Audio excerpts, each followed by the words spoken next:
길필성 변호사님하고 신유진 변호사님 나오셨습니다. 안녕하세요. 네, 안녕하세요. 네. 다 제가 처음 뵙는 분들 네, 같아요. 그렇습니다. 예. 네. 예. 저도 이 시장에 한 3, 4년 있었는데 네. 네. 예. 고정 질문부터 한번 시작을 해보겠습니다. 한 주 동안에 가장 인상 깊게 본 이슈가 어떤 것이 있었는가요? 저는 대파 한 단에 875원.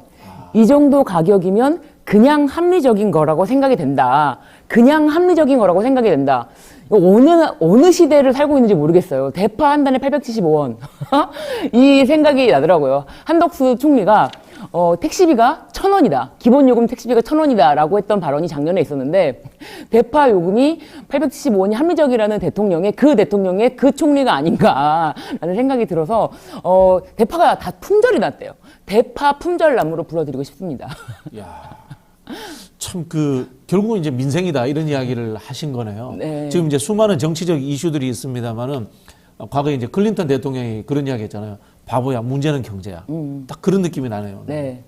전혀 물가라든지 민생이라든지 살림살이에 대해서 전혀 모르고 있기 때문에 물가를 잡는다라는 개념이 아마 없을 거예요. 아, 이렇게 싼데 이거 더 이상 어떻게 낮춰? 옆에서 거들면서 뭐 이 정도 가격이면 합리적인 거다라고 하니까 뭐 근데 여기 하나로마트에서만 그러고 다른 데서는 안 그런 거 아니냐? 그랬더니 옆에 있던 장관이 5대 마트는 다 합니다. 그래서 하나로마트가 부랴부랴 원래는 이제 20일까지만 어제까지만 할인 행사를 그렇게 하려고 했는데 문제가 커지자 27일까지 행사를 이어가겠다. 대파 가격 875원 행사를 27일까지 이어가겠다라고 하는데 사람들이 너무 많이 몰리니까 1인당 판매 개수도 제한하고 있다고 합니다. 그 마트는 대파 때문에 이번에 적자를 좀 보겠네요. 네. 안 그래도 제가 어제 수원에 재판을 갔다가 네. 제가 수원 그 법원 근처에 한우로마트가 있어요. 대파를 사가야 되나? 이런 생각을 했는데 시간이 양대점에서만 합니다. 그래서 근데 이게 사실 단순히 이게 가격을 모른다는 이런 문제를 떠나서 네. 지금 이 이야기는 대통령실 주변에 대통령 참모들이 정확한 물가 상황이나 이런 것들에 대해서 대통령한테 전달하지 않고 있다는 말로 들리거든요. 그렇죠.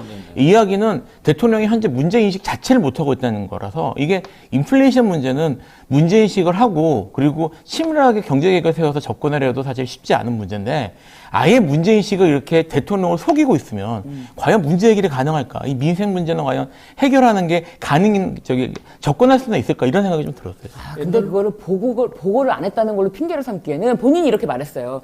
제가 평소에 시장을 많이 봐봐서 본인이 다 알고 있다.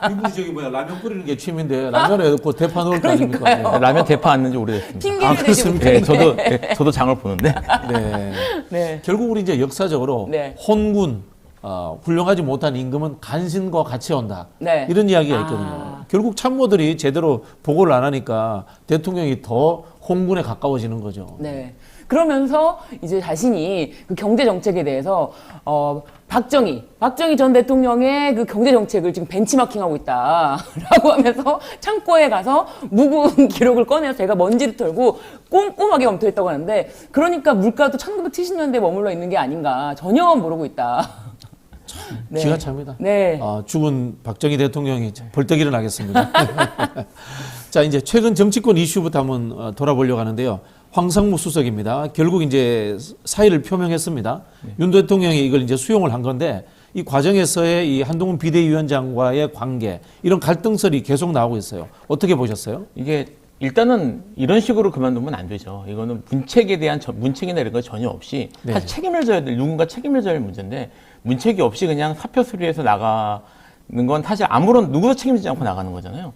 뭐 나갔다가 얼마 있다가 다시 들어올 수도 있는 거고. 그래서 이게 지금 마치 이제 언론이나 이런 데서 뭐 봉합된 것처럼 얘기를 하는 느낌이 좀 있는데 전 전혀 봉합된 게 없다는 생각이 하나 있고요. 네. 이와 별개로 이제 한동훈 위원장과의 충돌 사실 이게 기억하시겠지만 초기에 한 달쯤 전에 이제 한동훈 위원장하고도 충돌하는 그런 게 있었는데 극적인 이런 폴더 인사로 이렇게 봉합되는 사실 네. 그때 이런 얘기가 있었어요. 인사하는 걸로 봉합될 문제인가? 사실은 이게 한동훈 위원장이 인사를 제대로 하지 않아서 문제가 됐던 게 아니잖아요.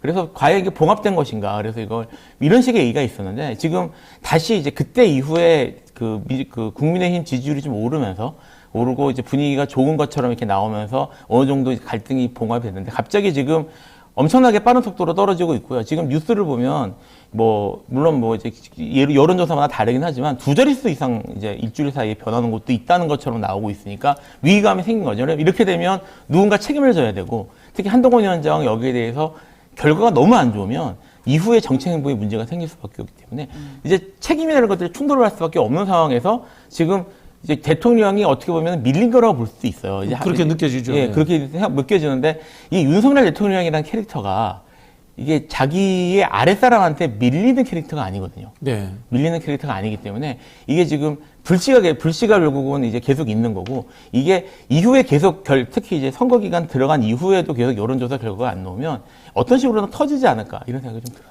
아, 그러면 이제 우리 변호사님 보시기에는 지난번에 이제 디올백 사태 같은 경우에는 한동훈 비대위원장이 이제 지적을 하면서 국민의힘 지지율이 올랐어요. 그죠? 그렇게 봤는데 이거는 결국은 오히려 지지율이 떨어진다. 지지율이 오를 가능성은 높지 않을 것 같습니다. 지금 언론이 열심히 얘기를 하고 있지만 사실 이제 좀 이따 얘기도 나오기 때문에 이제 이종섭 이제 예, 들어오잖아요. 이게 이런 식으로 봉합하는 듯한 모습을 보이려고 하는데 이게 지금은 명백하게 이게 보인단 말이에요. 그러니까 예를 황상무 수석 같은 건 말씀드린 것처럼 저거 뭐 책임 아무것도 안 지고 저렇게 하면 다시 뭐 예를 들어 한 달이 더 돌아올 수도 있는 거고요.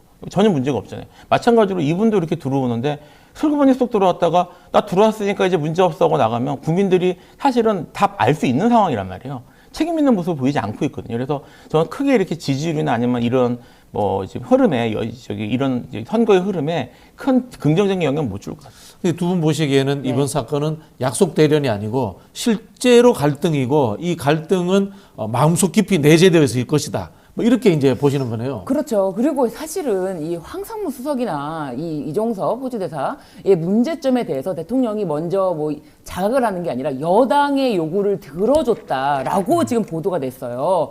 여당의 요구를 들어줬으니 비례대표 순번 문제에 대해서 여당에서 정리를 해줘야 되는 거 아니냐. 이게 보도가 됐습니다. 그런 식의 이제 딜로 이렇게 대통령실에서 생각한다는 거예요. 네, 지금 동아일보에서 이렇게 보도를 했는데요. 아니 이게 지금 딜을 할 것인가, 과연 이게 딜을 해서 정리할 것인가에 대한 문제잖아요.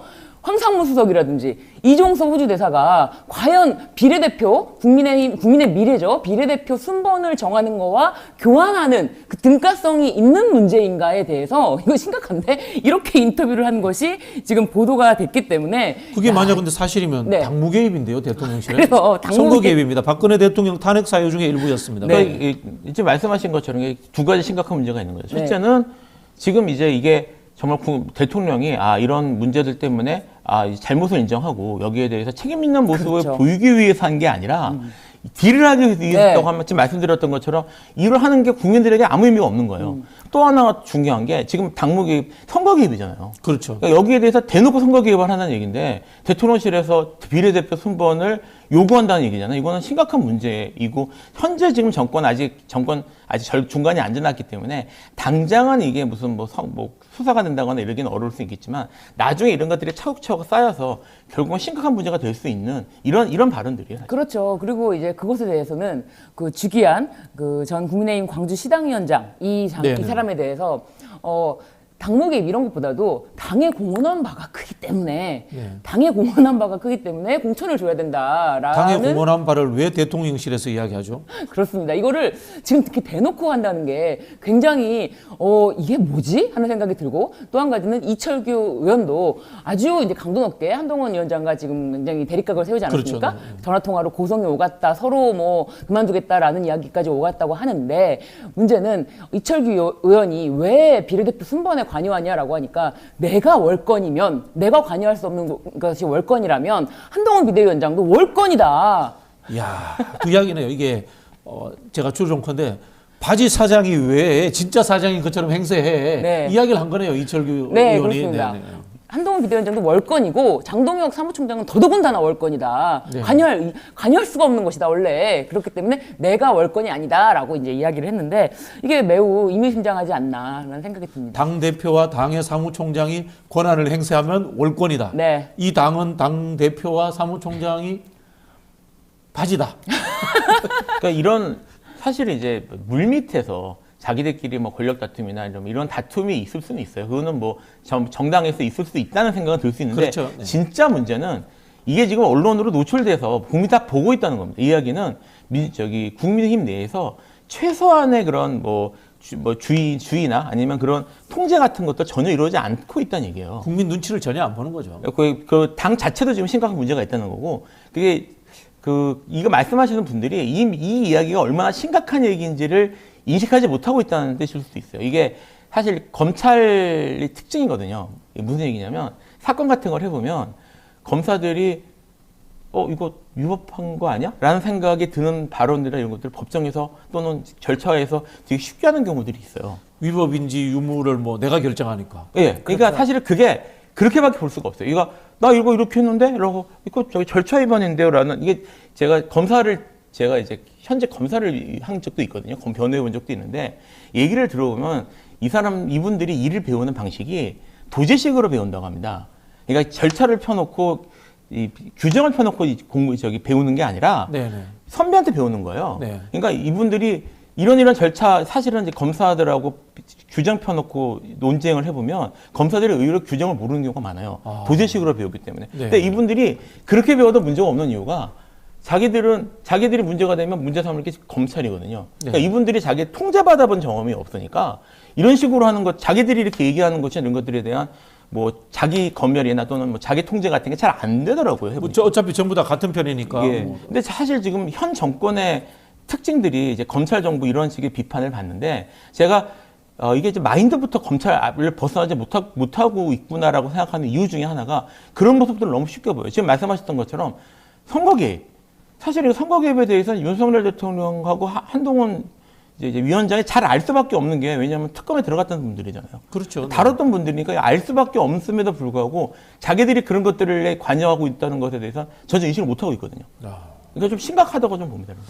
네, 그렇군요. 자, 다음에 이제 이종섭 대사 이야기를 안 할 수가 없는데 오늘 이제 귀국한 듯 합니다. 네. 귀국을 했기 때문에 이제 공수처에서 본인이 가서 조사받겠다라고 이야기를 했는데 이 조사는 본인이 받고 싶으면 마음대로 가서 받을 수 있는 건가요, 이게? 아니 그러니까 수사 일정을 네. 내가 지금 들어왔으니 나를 지금 수사에 나오 이게 말이 안 되잖아요.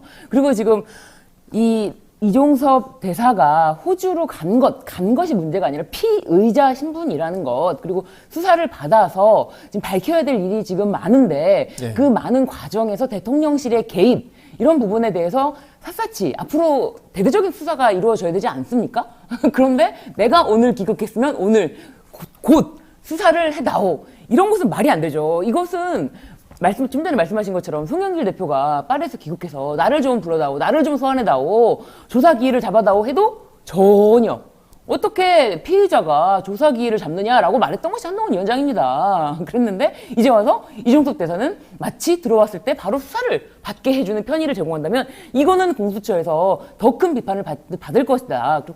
그리고 또 수사 일정 같은 거에 대해서 공수처에서는 전혀 자신들이 준비하지 않은 상황. 사실 그렇죠. 피의자가 네. 귀국하는지도 몰랐다고 하는데 네. 이것에 대해서 내가 귀국했으니 수사해다오? 이거는 말이 안 된다. 말이 안 되는 상황이죠. 근데 또 이 귀국 소식을 한동훈 비대위원장이 먼저 전했어요. 결국 이야기는 한동훈 비대위원장의 정치적 목적에 의해서 짜고 치는 임시 귀국이다라는 의심을 살 수밖에 없거든요. 그렇죠. 이게 지금 대통령실에서 얘기하는 것도 아니고 지금 이분이 국민의힘 사람이 아니잖아요.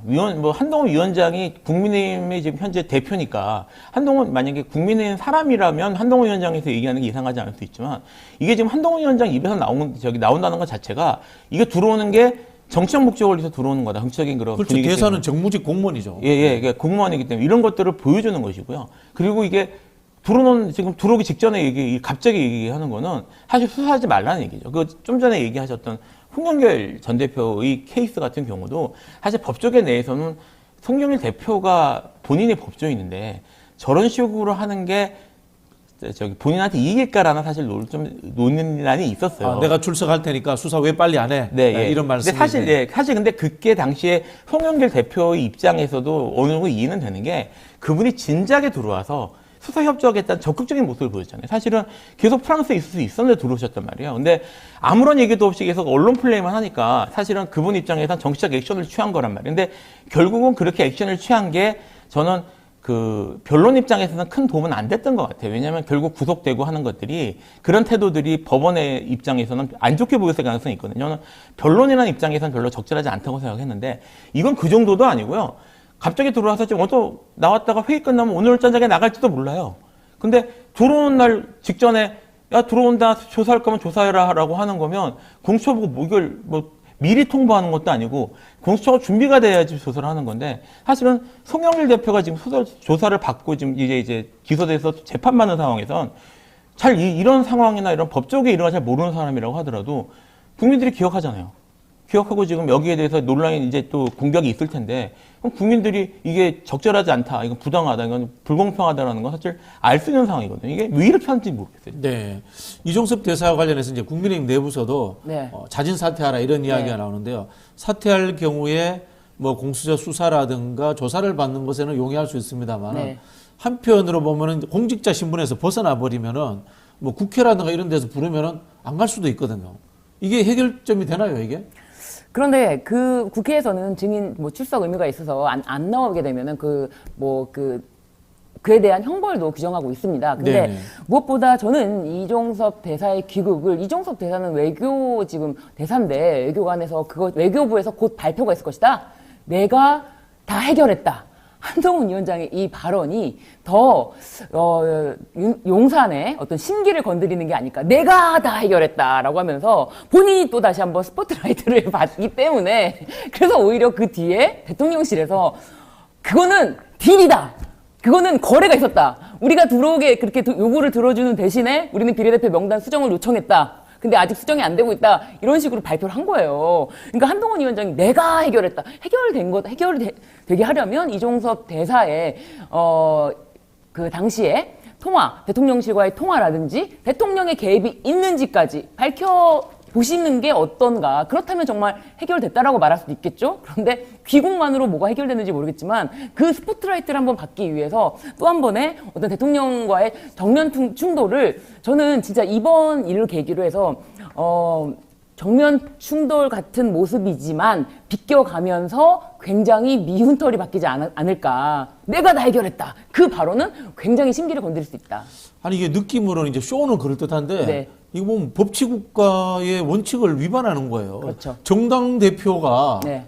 대사를 소환할 수 있다. 네. 이게 아무 생각 이해가 안 될 뿐더러 그다음에 이제 소환 당해준 행정부의 수장은 우리 대사를 소환해 줬으니까 비례대표 몇 석 내놔. 네. 이게 지금 법치주의 국가에서 가능한 그거를 이야기입니까, 발표하고 이게 지금? 있습니다, 지금. 이게 지금 이제 선거 전국이니까 지금 계속 국내 정치 관점에서 이제 논의가 되고 있는데 이게 호주 입장에서는 진짜 기가 막힌 일입니다. 기가 막히죠. 이게 네. 이거 무슨 호주를 진짜 이 외교를 이렇게 하면 안 되거든요. 애초에 이제 그 이종섭 대사가 지명 이제 해가지고 갔을 때부터 처음에는 이제 뭐 이제 장관 지낸 사람이 온다는 것 때문에 애초에 주목을 좀 받았다고 해요. 이게 이제 여기서부터 단초가 잘못 끼인 건데 애초에 주목받았는 사람이니까 호주 언론에서 관심을 가졌고 그래서 이제 이 부분이 사실은 한국 국내에서 문제된다는 게 크게 보도되고 있는데 이 지금 대사가 이 정치적 이유 때문에 자기 나라 대사인데 국내에 이렇게 막 들어갔다 오고 이것 때문에 딜이 되고 국내 정치 때문에 그것도 딜이 되는 과정에서 문제가 있고 이러다가 사표를 낸다거나 뭐 그만둔다거나 하면은 완전히 이 호주는 말 그대로 뭐가 되는 거 아닙니까? 무시되는 거 아니에요. 그러니까 이게 이 지금 상황이 국제적으로 문제될 수 있다는 걸 사실 좀 인식해야 될 것 같아요.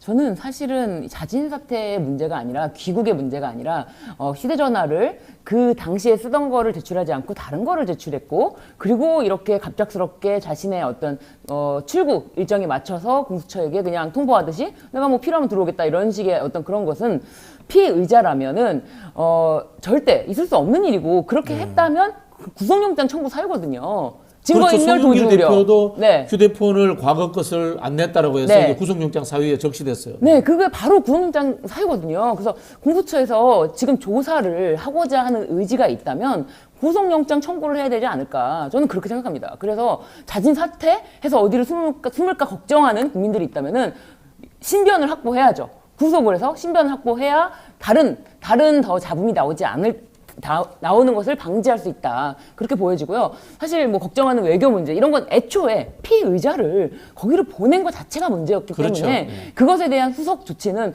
온전히 정부의 책임이 아닌가. 예, 그런 것에 대해서도 책임을 져야 되고, 뭐 계속 이야기가 나오는 그 이채 양명주, 그 최상병 사건, 두 번째 최상병 사건에 대해서 이게 굉장히 스모킹 건으로 돼서 말씀하신 것처럼 뭐 닉슨 대통령이 그렇게 사임한 거, 그것과 같은 형국의 문제가 지금 계속 불씨가 활활 타오르고 있는 게 아닌가 그런 생각이 듭니다. 네. 이종섭 대사 이제 핸드폰 이야기하니까 네. 한동훈 비대위원장이 귀국시켰다고 했잖아요. 네. 핸드폰 없애는 방법을 가르쳐 주지 않았을까? 라는 의심이 듭니다. 비번도 안 까신 분이니까. 네. 자, 그리고 이제 여기서 저희가 놓치지 말아야 될 게 네. 결국은 이제 출국금지 해제되는 과정에서 네. 심의위원회를 하게 되잖아요. 그 과정에 만약에 대통령실이라든가 정부 고위 쪽에 어떤 뭐 외압이 있었다. 이러면 이게 또 이 국기문란 사건이 되는 거 아닙니까, 이게? 이 자체가 사실 이제 말씀하신 것처럼 이게 이제 직권남용 문제가 될 가능성이 있죠. 이게 범인 도피, 직권남용이 지금 계속 문제가 될 수 있고요. 이게 대사가 나가는 문제인데 대통령실이 관여하지 않았을 수가 없거든요.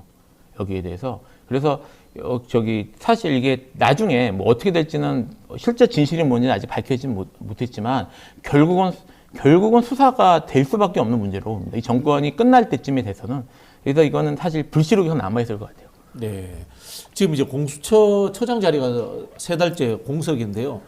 지금 이제 공수처에 가서 조사를 받겠다고 했는데 네. 공수처 조직이 수사나 조사를 제대로 할 수 있을 만큼 갖춰져 있지 못해요. 앞뒤가 전혀 안 맞거든요. 이게 실제로 인사를 안 하는 것도 수사를 제대로 못하게 하려고 하는 게 아닌가라는 의심이 들거든요. 그렇죠. 왜냐하면 자신이 가장 믿었던 정말 정말 절대로 자신에게 칼을 들이댄 고개를 쳐들지도 않을 것 같았던 믿었던 한동훈 법무부 장관을 여당의 비대위원장으로 시켜놓으니 이게 계속 잡음이 나오지 않습니까? 그런데 그렇다면 지금 이 시점에서 누구를 믿고 과연 누구를 믿고 공수처장을 임명하느냐 이거에 대한 고심이 너무나 크지 않을까. 왜냐하면 이종섭 대사의 수사가 진행이 된다면 이것은 대통령실을 겨냥하게 될 것인데 더 믿을 수 있는 사람을 찾기가 어려워진 상황이 아닌가.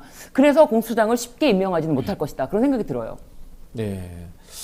자, 그 국민의힘 이야기를 잠깐 저희가 아까 했었는데 네. 이철규 의원하고 한동훈 비대위원장이 이제 비례대표 순번 문제로 갈등을 계속 빚고 있습니다. 이거 해결이 될까요? 어렵겠죠, 현실적으로. 현실적으로는 지금 보도된 바에 의하면은 지금 주기환 전 시당 의원인가요? 위원장인가요? 주기환 전 검찰 사무관 출신 네. 그 사람만 문제되는 것이 아니고 명단이 꽤 많더라고요. 그러면 이제 대통령실에서 원하는 명단이 네, 많았다. 명단이 지금 다 보도된 바에 의하면 꽤 많은데 제가 그분들의 다 이름을 다 이제 하나하나 다 언급할 수는 없지만 이름이 꽤 많이 다 보도가 됐어요. 아나운서 모씨라든가 보도된 바에 의하면 그분 빠졌더라고요. 네네네. 근데 이제 기상캐스터 경축연을 사회를 봤던 기상캐스터 그런 이름이라든지 다른 이름 명단이 들어가 있는데 그런 사람들에 대한 비례대표 배치가 필요하다라는 요구를 직접적으로 보도를 한 걸 보면은 그런데 그걸 다 들어줄 수는 없고 한동훈 위원장이 거기에 크게 반발했기 때문에 그렇게 다 되지는 않는 그런 불씨가 남아있다는 것이죠. 그 명단의 면면들을 이렇게 네. 짐작해 보면요. 누가 추천했을까? 이런 의심이 들어요. 이게 누구하고 친할까? 이런 생각도 들고. 이게 네. 지금 명분을 좀 봐야 된다고 저는 생각을 하는데요. 공식적으로 지금 문제 삼은 명분은 이겁니다. 비례 이걸 문제 삼은 호남 출신들을 홀대했다.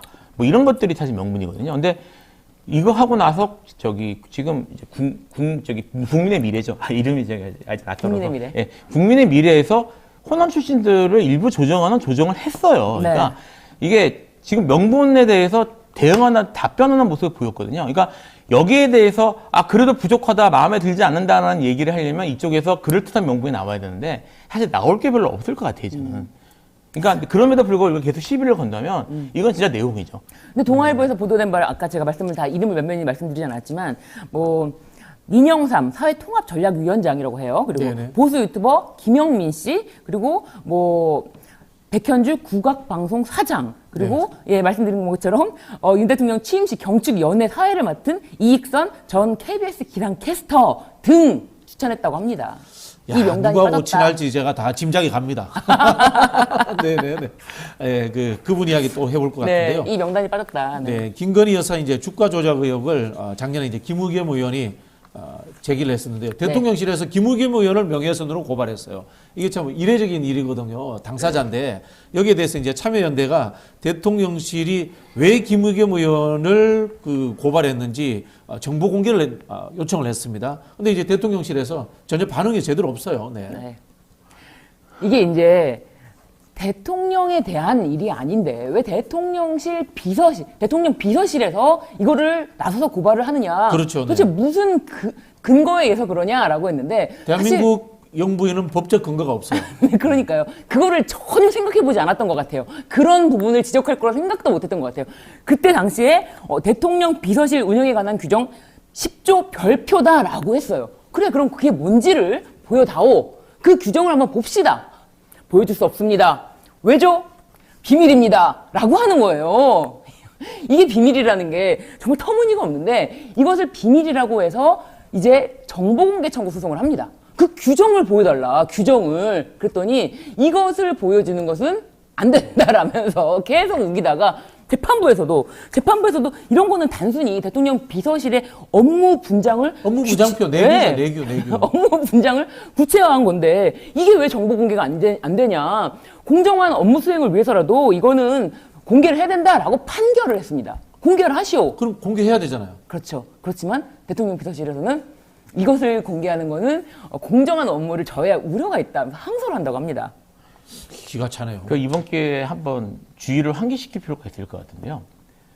지금 의외로 이렇게 그러니까 행정부에서 가지고 있는 규정들을 외부에 공개하지 않는 게 많습니다. 네. 이게 얼핏 생각하면 말이 안 돼요. 내부 규정이니까 공개하지 않는다는 게 어쨌든 그것 때문에 적법 절차대로 돌아가는지 여부를 하려면 국민들이 알아야죠. 절차로 공개하지 않는 게 많고 규정이 많고요. 이게 가장 문제되는 조직이 검찰입니다. 맞습니다. 네, 검찰의 내부 규정들이 사실은 외부에 공개되지 않는 게 되게 많아요. 그래서 이게 지금 이게 사실은 이 갖고 재판까지 가고 공개하지 않고 비밀이라고 하는 걸 보면서 경험해본 저 같은 사람은 다시 한번 검찰을 떠올렸거든요. 근데 이거를 중요한 비밀이라고 내부 지금 이게 대통령 비서실 운영 규정이 중요한 비밀이라고 공개할 수가 없다는 거예요.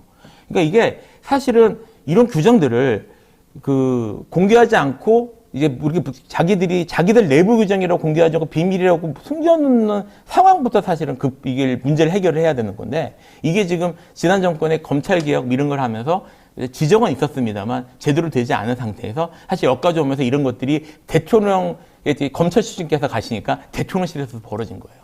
그래서 이건 사실 앞으로 공개 소송까지 갈 것도 없이 이런 규정들은 무조건 공개하도록 만들어야 됩니다. 이거 입법을 해야 될 문제라고. 당연하죠. 이게 우리가 보통 법률, 명령, 조례, 내규 이런 순서로 내려가지 않습니까? 상위에 법률이 존재하고 있고 법률에 의한 것들은 다 공개가 되는데 내규가 공개가 안 된다는 것은 이게 말이 안 되는 거죠. 근데 그런 게 많아요. 검찰에 특히. 사실상 근거가 정확하다면 명분이 있다면 공개를 했을 텐데 공개를 못하는 이유는 바로 공개를 하는 즉시 근거 없이 왜 대통령 비서실에서 이 김건희 여사에 대해서 뭐 고발을 하고 그러느냐 이런 지적 때문에 더 큰 일이 일어날까봐 지금 잠시라도 미루는 게 아닌가 하는 생각이 듭니다. 네. 자, 마지막으로 이재명 대표 이야기를 좀 해보겠습니다. 이제 선거 유세가 많아서 지금 재판에 불출석 사유서를 제출했는데요. 지금 재판부에서 지금 불허하겠다. 또 그리고 또 강제 소환하겠다 이런 이야기까지 나오고 있는데요. 재판부가 이게 좀 과잉 강경한 거 아닌가요, 이거?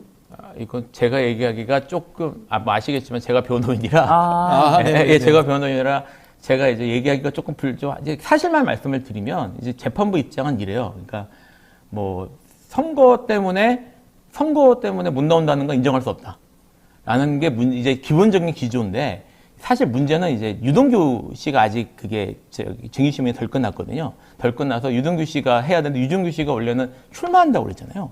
그러니까 유동규 씨가 출마를 하니까 유동규 씨도 출마하는데 그러면 출마해서 못 나온다고 그랬었어요, 처음에. 그러니까 못 나온다고 그러니까 그럼 유동규 씨는 못 나온다고 하는데 이재명 대표 나오라고 하면 사실 형평성 문제가 생길 수 있어서 이걸 어떻게 할까 좀 저희끼리도 생각을 했었는데 유동규 씨가 갑자기 출마 포기하면서 나오겠다고 했거든요. 그래서 이제 법정에 나왔는데 법정에 나와가지고는 이재명 대표가 법정에 나오지 않으면 난 증언하지 않겠다라고 얘기를 한 거예요. 그러니까 이제 사실은 이재명 대표가 이렇게 되면은 일주일에 2번 이제 이 재판만 나와야 되거든요. 이 재판 나와야 되니까 사실은 선고운동을 못 해요. 이제 선고 진짜 본격적으로 시작하는데 그렇죠. 선고를 못 하는데 이제 유동규 씨가 그렇게 얘기하니까 법원이 그러면 무조건 나와라 이렇게 얘기를 한 거라 사실은 이제 뭐 이건 이제 공적인 입장은 아니고 이제 개인적으로 갖고 있던 생각인데요. 이게 어쨌든 그 야당의 대표잖아요. 야당의 대표고 단순히 이 개인적 그런 일반적인 정치인이 아니라 지금 그 여당의 카운터 파트로서 지금 중요한 역할을 하고 있는 정치인이고 정당 정치 특히 이제 그 입법부에서 되게 중요한 역할을 하고 있는 사람인데 법원에서 부르고 검찰에서 부르면 무조건 나와야 된다는 게 사실은 이제까지 입장이었어요. 자기들이 더 중요하다는 거예요. 그래서 사실 전 개인적으로 사법부가 입법부를 너무 무시하는 게 아닌가 생각이 개인적으로 있었는데 여기에 대해서 크게 문제 삼지 말자는 게 일단은 재판에 최대한 협조하자는 게 이제 내부의 이제 논의였기 때문에 저희가 이걸 계속 따랐거든요. 근데 이렇게까지 해서 아예 선거운동을 막아버리겠다고 하는 게 적절한지 여부는 개인적으로 좀 의문입니다. 한편으로 도이치모터스 사건은요. 1월에 공판이 있었는데 특별한 사유 없이 그 총선 이후로 다음 재판 기일을 잡았거든요. 4월 22일이 재판 기일입니다. 김건희 씨가 총선 출마하나요? 왜 총선 이후에 출석하죠? 아니 김건희 씨에 대한 수사 자체가 수사도 총선에 영향을 주기 때문에 수사도 하면 안 된다라고 하면서 아니 정말 총선에 출마해서 당대표로서 뛰고 있는데 이 총선에 영향을 안 줄 수가 없잖아요. 재판 일정이라든지 이런 것에 대해서는 전혀 아무런 문제의식을 갖고 있지 않다는 게 저는 좀 놀라웠어요. 아니 김건희 씨가 출마하나요? 왜 김건희 씨에 대한 수사도 총선에 영향을 미칠 정치적 공작이기 때문에 수사도 안 된다. 그것이 특검 반대 사유였잖아요. 제가 조금 입장이 그래서 조금만 더 말씀을 드리면 일단 제가 지금 말씀드렸던 뭐 사법부나 이런 것들은 전적으로 제 개인적인 생각이고요. 지금 이제 법원의 입장에 대해서 어떻게 대응할지에 대해서 아직 논의가 제대로 되진 않았습니다. 그래서 협조할 가능성도 있고요. 어떻게 진행될지는 공식적으로 아마 언론이나 이런 걸 통해서 나갈 거라고 생각을 하죠. 제가 한 말은 개인적인 생각이라는 걸 다시 한번 말씀드리겠습니다. 네. 알겠습니다. 저도 개인적으로 한 말씀 드리면요. 정당도 헌법에서 규정된 기관이에요. 헌법적인 역할을 하고 있다는 것을 좀 우리 국민들도 아셔야 되고요. 우리 헌법의 대부분의 내용들이 대의민주주의에 관한 것들을 규정하고 있고 그러다 보니까 분량의 대다수가 국회에 관한 것들이에요. 근데 우리 이제 법을 해석하시는 분들은 꼭 이 사법부의 존엄성만 우선적으로 이야기를 하는데 사실은 헌법에서 밝히고 있는 것들은 대의민주주의의 운영과 원리가 가장 우선된다는 것을 근본으로 하고 있다는 것을 제가 늘 말씀드리고 싶어요. 네. 자, 지금까지 우리 김필성, 신유진 두 변호사님과 함께했습니다. 감사합니다. 자, 매주 화요일 쇼미더민심 여론조사를 통해서 민심을 알아보는 시간입니다. 총선이 20여일 정도로 다가왔는데요. 민심이 어떻게 나타났을까요? 이승영 뉴스토마토 본부장, 박주용 정치부 기자와 함께 알아보겠습니다. 안녕하세요. 안녕하세요. 자, 여론을 저희가 한번 알아봐야 되겠는데요. 미디어 토마토에서 실시한 여론조사 한 주간의 동향이 어떤가요? 네. 일단 지역구 국회의원으로 어느 당 후보에게 투표할 것이냐 먼저 물어봤고요. 더불어민주당이 44.9%, 국민의힘이 39%, 그리고 개혁신당이 3.6%, 기타 다른 정당이 3.9%, 새로운 미래 2.7%, 녹색정의다 1.6 이런 순으로 나왔네요. 네. 이게 정당 지지율이 아니고 지역구에 누구에게 네. 투표할 것이냐라는 네, 맞습니다. 지역구 단위 구체적 선거 네. 이야기입니다. 네네. 네. 그러다 보니까 민주당 지지율이 높게 나왔네요. 지난 조사로 대비하면 민주당이 한 3.4%포인트 떨어졌고 국민의힘이 한 1.5%포인트 상승을 했는데 다 오차 범위 내입니다. 그래서 이렇게 권역별로 일단 보시면은 이게 광주, 전라, 대구, 경북을 제외하고 오차 범위 내 접전이 전국에서 벌어지고 있다. 일단 서울에서 그렇고요. 충청 지역, 대전, 충청, 세종에서도 그렇고 또 부울경에서도 막상막합니다. 또 강원, 제주에서도 거의 대등한 수치로 나오고 있어요. 오차 범위 내에서 접전을 벌이고 있다. 다만 인천, 경기 지역에서는 민주당이 국민의힘의 오차 범위 밖에서 앞서고 있습니다. 민주당이 48.7%고요. 국민의힘이 36%입니다. 네, 다만 그 중도층의 경우에는 민주당이 여전히 50%대 지지율을 유지하고 있었거든요. 그러니까 중도층을 따지면 국민의힘을 지지하는 층이 30.8% 그리고 민주당이 50.0%였습니다. 그러니까 민주당 같은 경우에 이 중도층 지지율이 계속해서 50%대를 지난주에서 2주 연속 유지를 하고 있는 건데요. 아무래도 중도층 민심은 그 보수층이나 진보층과는 다르게 이렇게 어떤 현안에 대해서 충분히 계속해서 이동할 수 있는 층이기 때문에 민주당이 중도층에서 앞서고 있다는 거는 그 중도층이 정권 심판론에 어느 정도 기울어져 있다라고도 판단할 수 있거든요. 그런 면에서 봤을 때 중도층에서는 여전히 민주당이 우세를 보이면서 어느 정도 총선에서 이 부분에 대해서 민주당이 긍정적인 영향을 미칠 수 있다라고 좀 보고 있습니다. 그럼 당분간 이런 흐름이 계속될 거라고 보고 계세요? 그동안 이어졌던 추세는 계속되고 있어요. 연령별로도 보면은 30대에서 50대에서는 민주당이 우세합니다. 예. 그리고 60세 이상부터 70대 이상 이렇게 되는 분들은 국민의힘을 지지하는 층이 더 많고요. 20대가 이번 조사에서는 팽팽하게 나왔어요. 아, 20대가요? 네네네. 국민의힘과 민주당이 팽팽한 결과로 나와서 이게 20대가 뭐 캐스팅 보트가 또 지난 대선처럼 또 이어질지는 좀 봐야 될 것 같은데 어떻게 보면 지난 대선의 양상하고도 좀 흡사하다 이렇게 볼 수 있을 것 그럼 같습니다. 결국은 뭐 자기 지지층 불러내기 게임이 되겠네요. 그렇죠. 누가 투표장에 더 많이 나오느냐. 그래서 요즘 조국 혁신당이 바람이 불고 있어서 조국 혁신당 때문에 민주당 범야권 지지자들이 투표장으로 나오는 어떤 그런 요인이 되지 않을까. 그런 추정도 가능하죠. 일단 조국 혁신당이 이슈몰이는 제대로 하고 있다. 이슈몰이는 제대로 이렇게 해석이 되겠네요. 자, 관련해 가지고요. 지역구에 있어서 비례대표 투표는 어느 정당에 할 네. 것인가 물어봤는데요. 비례를 누구를 뽑을 것이냐라고 어느 정당을 뽑을 것이냐 이렇게 여쭤봤는데요. 1위라는 게 국민의힘 위성정당인 국민의 미래가 31.7%, 조국 혁신당이 29.4%로 두 번째를 차지했습니다. 그다음에 세 번째가 더불어민주연합당 18% 나왔고요. 개혁신당이 5.5%, 그다음에 새로미래가 4.2, 녹색정의당이 2.9 이런 순이었습니다. 와, 엄청난데요. 지금 조국 혁신당이 거의 30%에 육박을 하고 있습니다. 자, 지금 더불어민주연합이 더불어민주당의 이제 위성정당이죠. 18%, 조국 혁신당이 29%, 합치면은 이게 48% 가까이 나왔네요. 네, 48% 가까이. 국민의힘이 31%니까 네. 17%가 더 나온 더 상황이에요. 나온 거죠. 역대로 비례 이 정당 지지율이 이렇게 나온 적이 없었는데요. 그렇죠. 그 정의당이 사실은 그 전에 그런 역할을 이만큼도 못했죠, 사실은. 네네. 예? 조국 대표도 우리가 정의당을 대체하겠다라고 했는데 그게 지금 더 그 이상 지금 가고 있는 거죠. 대체를 넘어서 가지고 그렇죠. 민주당까지 넘어서 것 같은데요. 네. 지금 조국 혁신당이 2주째 지금 더불어민주연합당 저희 조사 기준으로 야권에서 1위고요.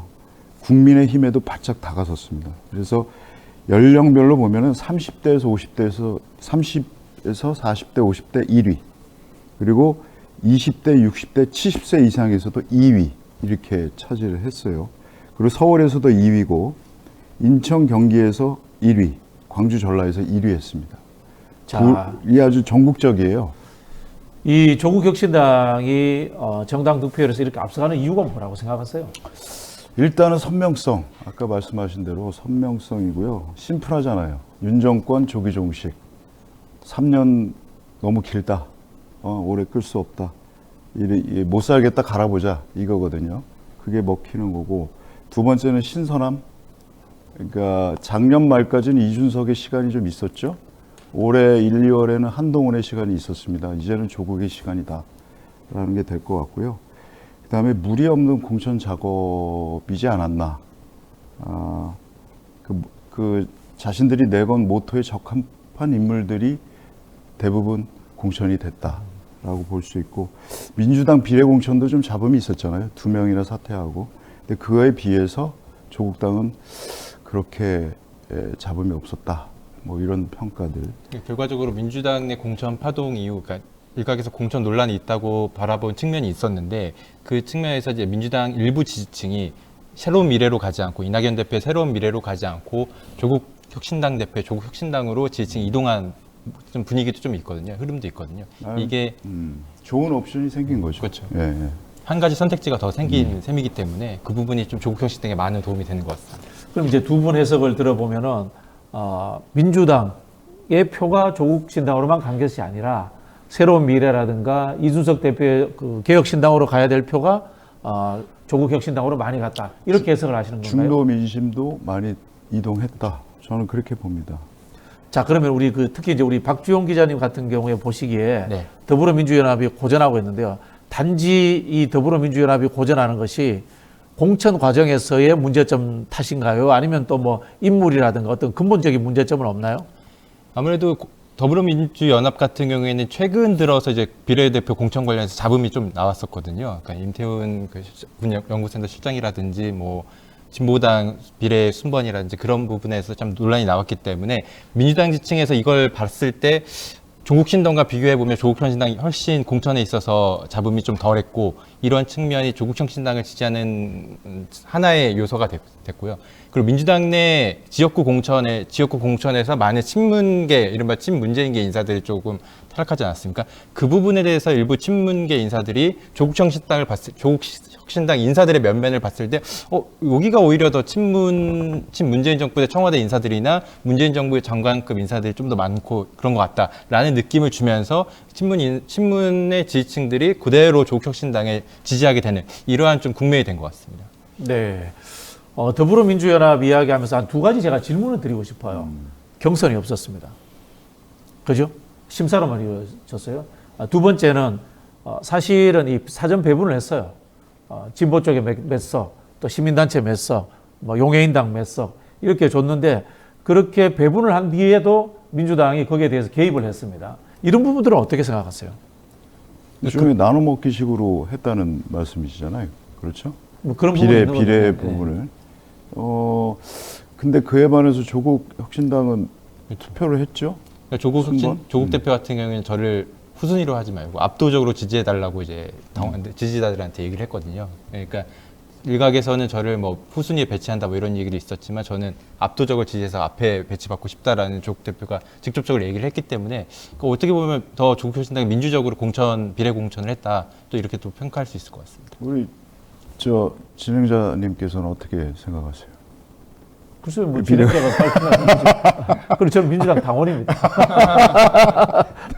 제가 뭐 저기 그 정도 아닌데 일주일 프로 하려고 탈당할 필요는 없지 않겠습니까? 네. 예. 네. 자, 알겠습니다. 그다음에 이제 이것도 중요한데요. 차기 대권 주자 적합도. 네. 야, 재밌을 것 같아요. 일단, 먼저 여권 주자부터 한번 볼게요. 예. 네. 한동훈 비대위원장이 29.7%로 1위를 했고요. 사실 1위는 저희가 보기로 들은 이 분들 한동훈, 원희룡, 안철수, 유승민, 나경원, 오세훈, 홍준표 이렇게 보기를 드렸었는데 이 중에 없다가 제일 많습니다. 30.2%고요. 그 다음이 한동훈 29.7%입니다. 그 다음이 유승민 11.1%, 홍준표 9.3%, 그 다음에 오세훈, 안철수, 오세훈, 원희룡, 안철수, 나경원 이런 순이네요. 네. 혹시 이 중에서 뭐 지역이나 연령별로 특별히 튀는 분들이 있나요? 한동훈 아무래도 비대위원장이 가장 지금 독보적이긴 한데 전 연령층에서 1위를 하긴 했어요. 근데 가만 보면 20대에서 50대까지 보면은 이 보기 중에 없음이 1위예요. 그 다음이 한동훈 비대위원장이고 60세 이상에서는 물론 이제 한동훈 위원장이 독보적으로 이렇게 나오긴 했습니다. 그리고 지역별로도 이렇게 보면은 광주 전라에서는 유승민 전 대표가 1위를 했고, 예. 나머지 지역에서는 한동훈 위원장이 1위를 했어요. 그리고 이 중에 없다라고 말씀하신 분들, 이게 중도 내지는 진보 진영의 분들이 이렇게 많이 답을 한 것으로 보입니다. 이번에 이제 이종섭 그다음에 황상무 이 두 사람을 두고 지금 어떻게 보면 윤석열 대 한동훈 2라운드 결정이 시작됐잖아요. 그게 어떤 결과를 낳느냐에 따라서 또 다음 조사 때 다른 결과가 나올 수 있을 것 같습니다. 네. 우리 박주영 기자님은 특별히 눈여겨보는 여권의 대권 주자 없어요? 결국 그 어떤 여야를 두고 뭐 결국에는 그쪽 지지층이 대선 주자를 결정하기 때문에 여권의 핵심 지지층이 보수층 지지율을 보면 역시 한동훈 비대위원장이 55.7%로 가장 압도적인 지지율을 받았습니다. 그리고 지역구 정당 지지율로 보면 국민의힘 지지층에서 한동훈 비대위원장이 67.6%의 지지를 받으면서 역시 압도적이었습니다. 그러니까 보수층과 국민의힘 지지층 모두에게 압도적인 지지를 받고 있는 것으로 좀 보면 될 것 같습니다. 구체적으로 말씀드리면요. 이럴 때는 60대 이상의 가장 강력한 지지를 받는 분, 영남에서 많은 지지를 받는 분, 이런 분이 향후에 계속 유리하다. 이렇게 보시면 될 것 같습니다. 근데 보수에서는 지금 지난 대선 때도 그랬지만 갑자기 어떤 윤석열 같은 사람이 나와서 대통령이 됐잖아요. 또 만들어낼 수도 있어요. 지지부진하다 보면. 보수는 그걸 잘하더라고요.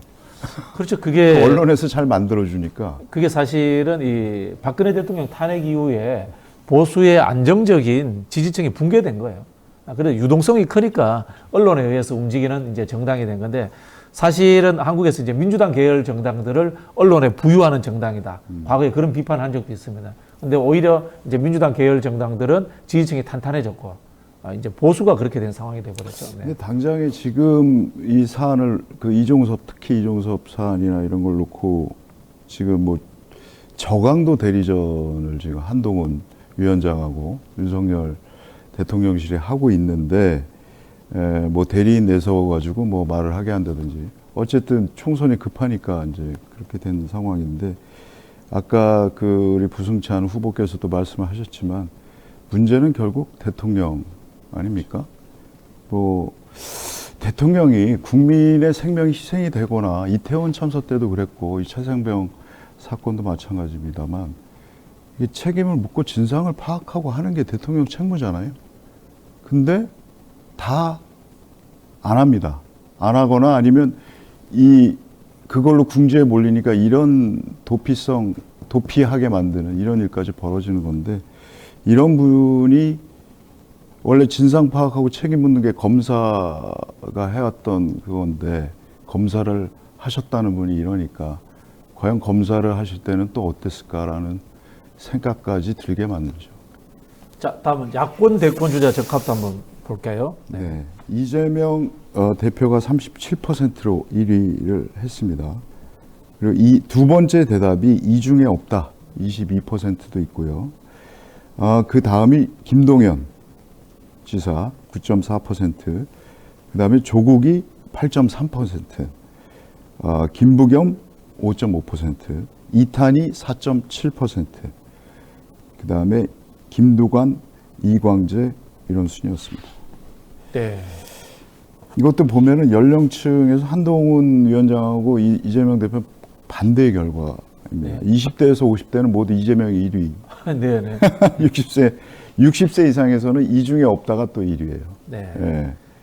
그리고 결국은 자기 진영의 핵심 지지층에서 누가 많이 나오는 그렇죠. 하는 부분이네요. 그렇습니다. 모든 지역에서 이재명이 1위를 했고 네. 다만 대구 경북에서는 이 중에 없다가 1위.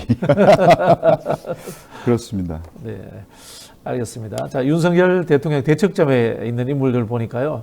이재명 대표가 41.8%, 이준석 대표가 6.7%, 그리고 조국 장관이 18.7% 제법 많이 나왔네요. 두 번째. 네, 그렇습니다.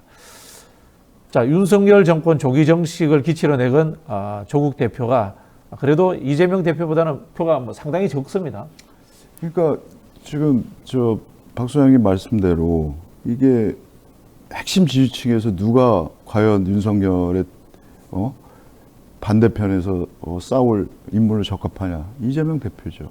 그러니까 이렇게 답하는 건 당연하고요. 그러니까 윤석열과 대결하는 야권의 제일 주자는 그래도 이재명이다. 이렇게 보시는 거죠. 아무래도 지난 대선 때도 한번 붙었고 근소하게 졌고, 예.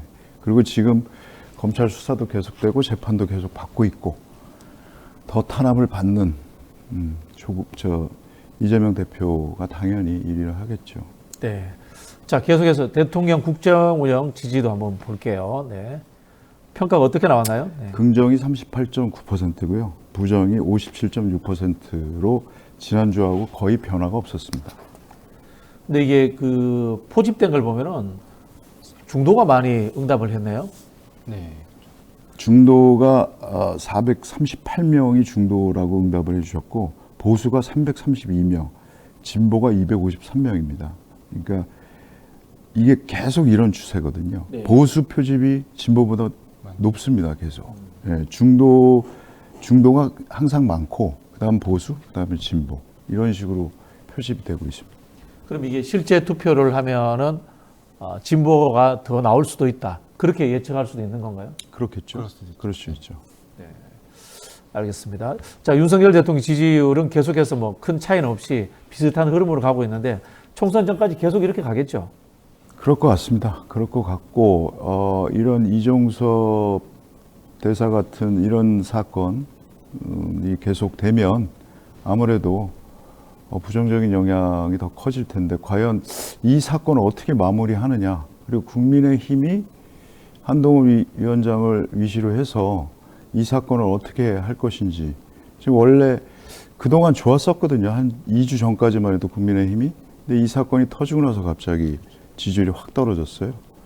그걸 알고 있기 때문에 지금 수도권의 위기가 또 왔다. 국민의힘 뭐 그러고 있는데 이 사건을 어떻게 처리하냐에 따라서 달라질 것 같습니다. 저는 한 가지 더 변수를 꼽자면 의대 정원 확대 문제가 될 수 있을 것 같아요. 그러니까 현재로서는 아직까지 윤 대통령이 강경하게 조금 의대 정원 문제를 좀 바라보고 있지만 이게 어떻게 보면 국민들이 약간 피로감을 느끼고 있는 것 같거든요. 그런데 이 부분을 만약에 최근에 어제 같은 경우에는 의료계 인사들을 만나서 이제 좀 대화에 나와달라라고 요청을 했습니다. 윤 대통령이. 그런 것을 했을 때 향후 좀 총선 전에 의대 정원 확대 문제와 관련해 의료계와 좀 타협을 본다면 협상을 통해서 타협을 본다면 이게 또 어느 정도 지지율 측면에서 좀 더 긍정적인 영향을 줄 수 있기 때문에 의대 정원 확대 문제가 좀 어떻게 총선 전에 어떻게 좀 이렇게 봉합이 될 것이냐 아니면 더 크게 갈등 양상으로 번질 것이냐 이 부분에 따라서 윤 대통령의 지지율이 좀 약간 출렁일 수 있는 그런 부분이 좀 될 것 같습니다.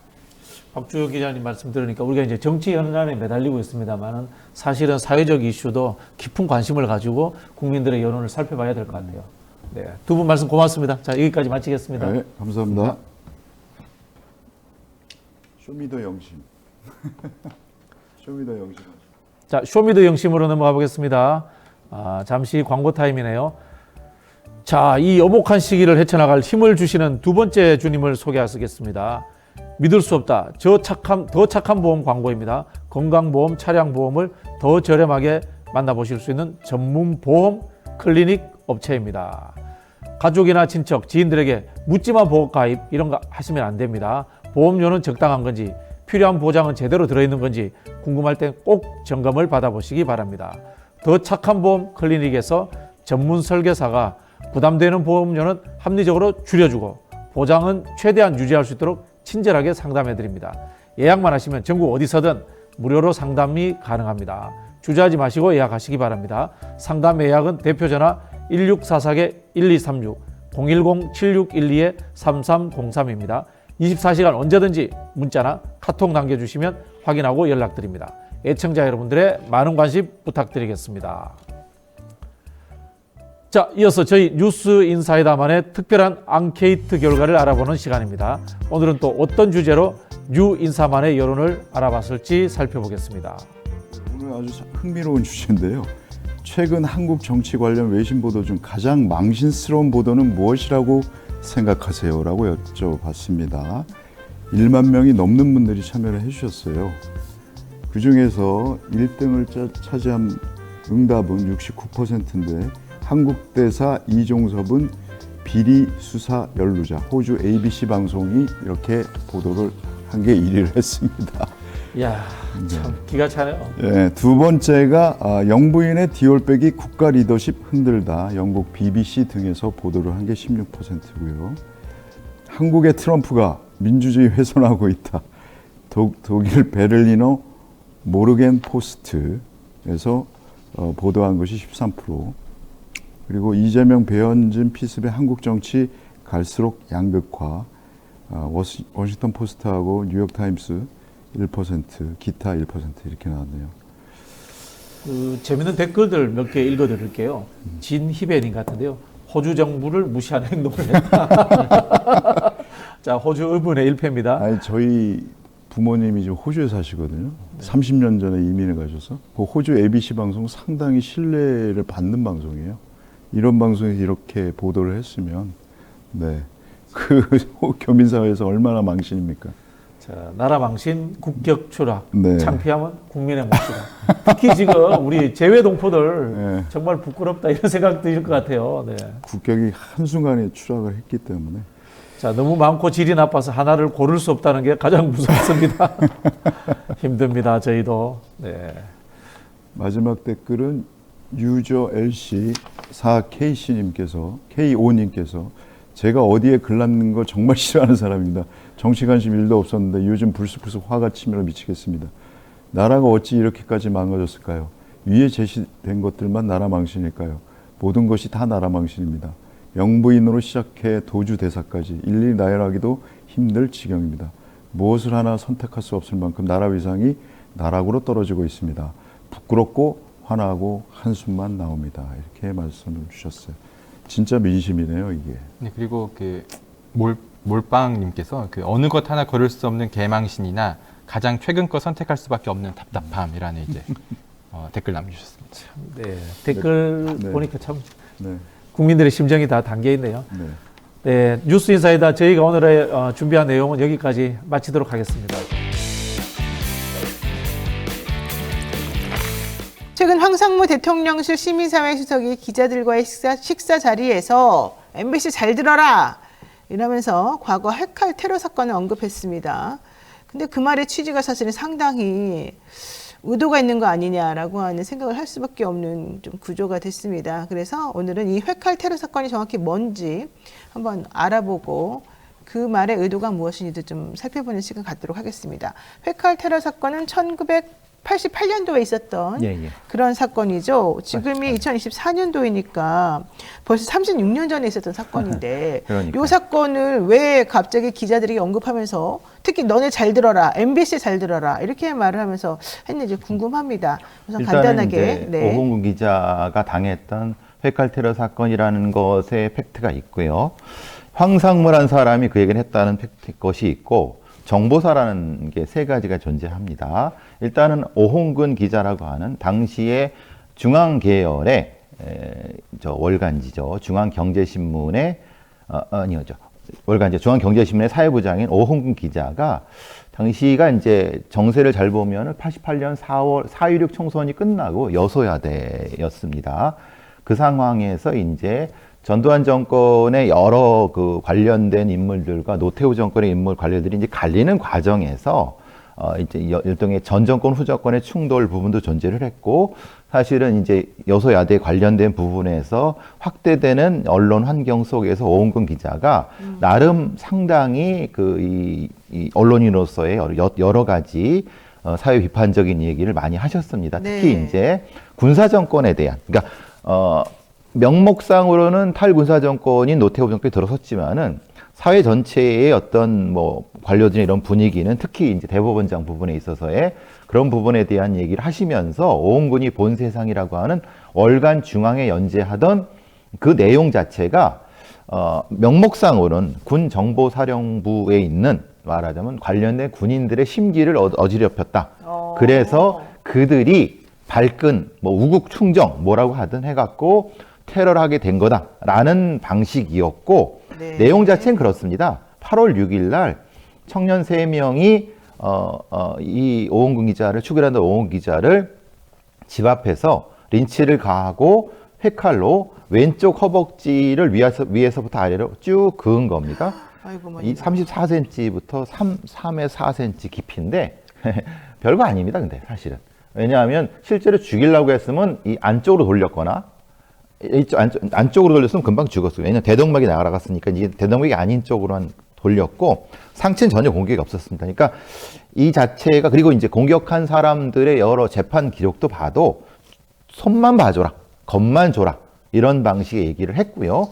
사건에 담당을 했던 주요 주모자는 이규홍 당시 정보사의 예하부대의 원스타이고 네. 자신의 직속 부하인 박철수 소령한테 지시를 했고 그 박철수 소령이 예하의 요원들 뭐 하사도 있고 병장도 있다는데 요건 사실 명확하지 않습니다. 뭐 그런데 맡겨갖고 지금 이 사건이 벌어진 거고 문제는 이제 1심 군법원, 2심 군법원에서 거의 뭐 손방망이 처벌로 그냥 끝난 선고유예 다 선고유예라 선고유예를 예, 다 선고유예로 끝나갖고 끔찍한 얘기는 그들이 대부분 복직했거나 아니면 주요 요직에 등용된 그 사건을 얘기를 하고 오은근 기자는 그 다음에 국정홍보처장까지 지내셨습니다.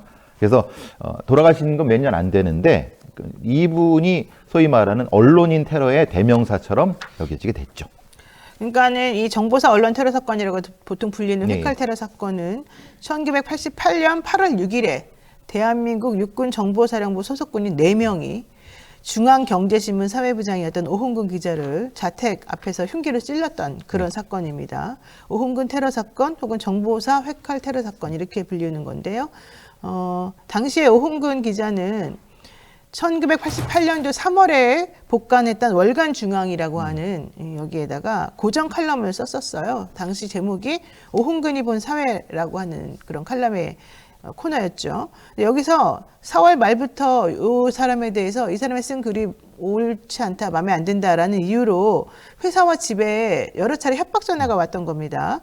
그러면서 오홍근 씨가 1988년 8월호 월간중앙에 기고했던 칼럼에 이제 정점을 찍었습니다. 당시 이 칼럼의 제목은 청산해야 할 군사문화였거든요.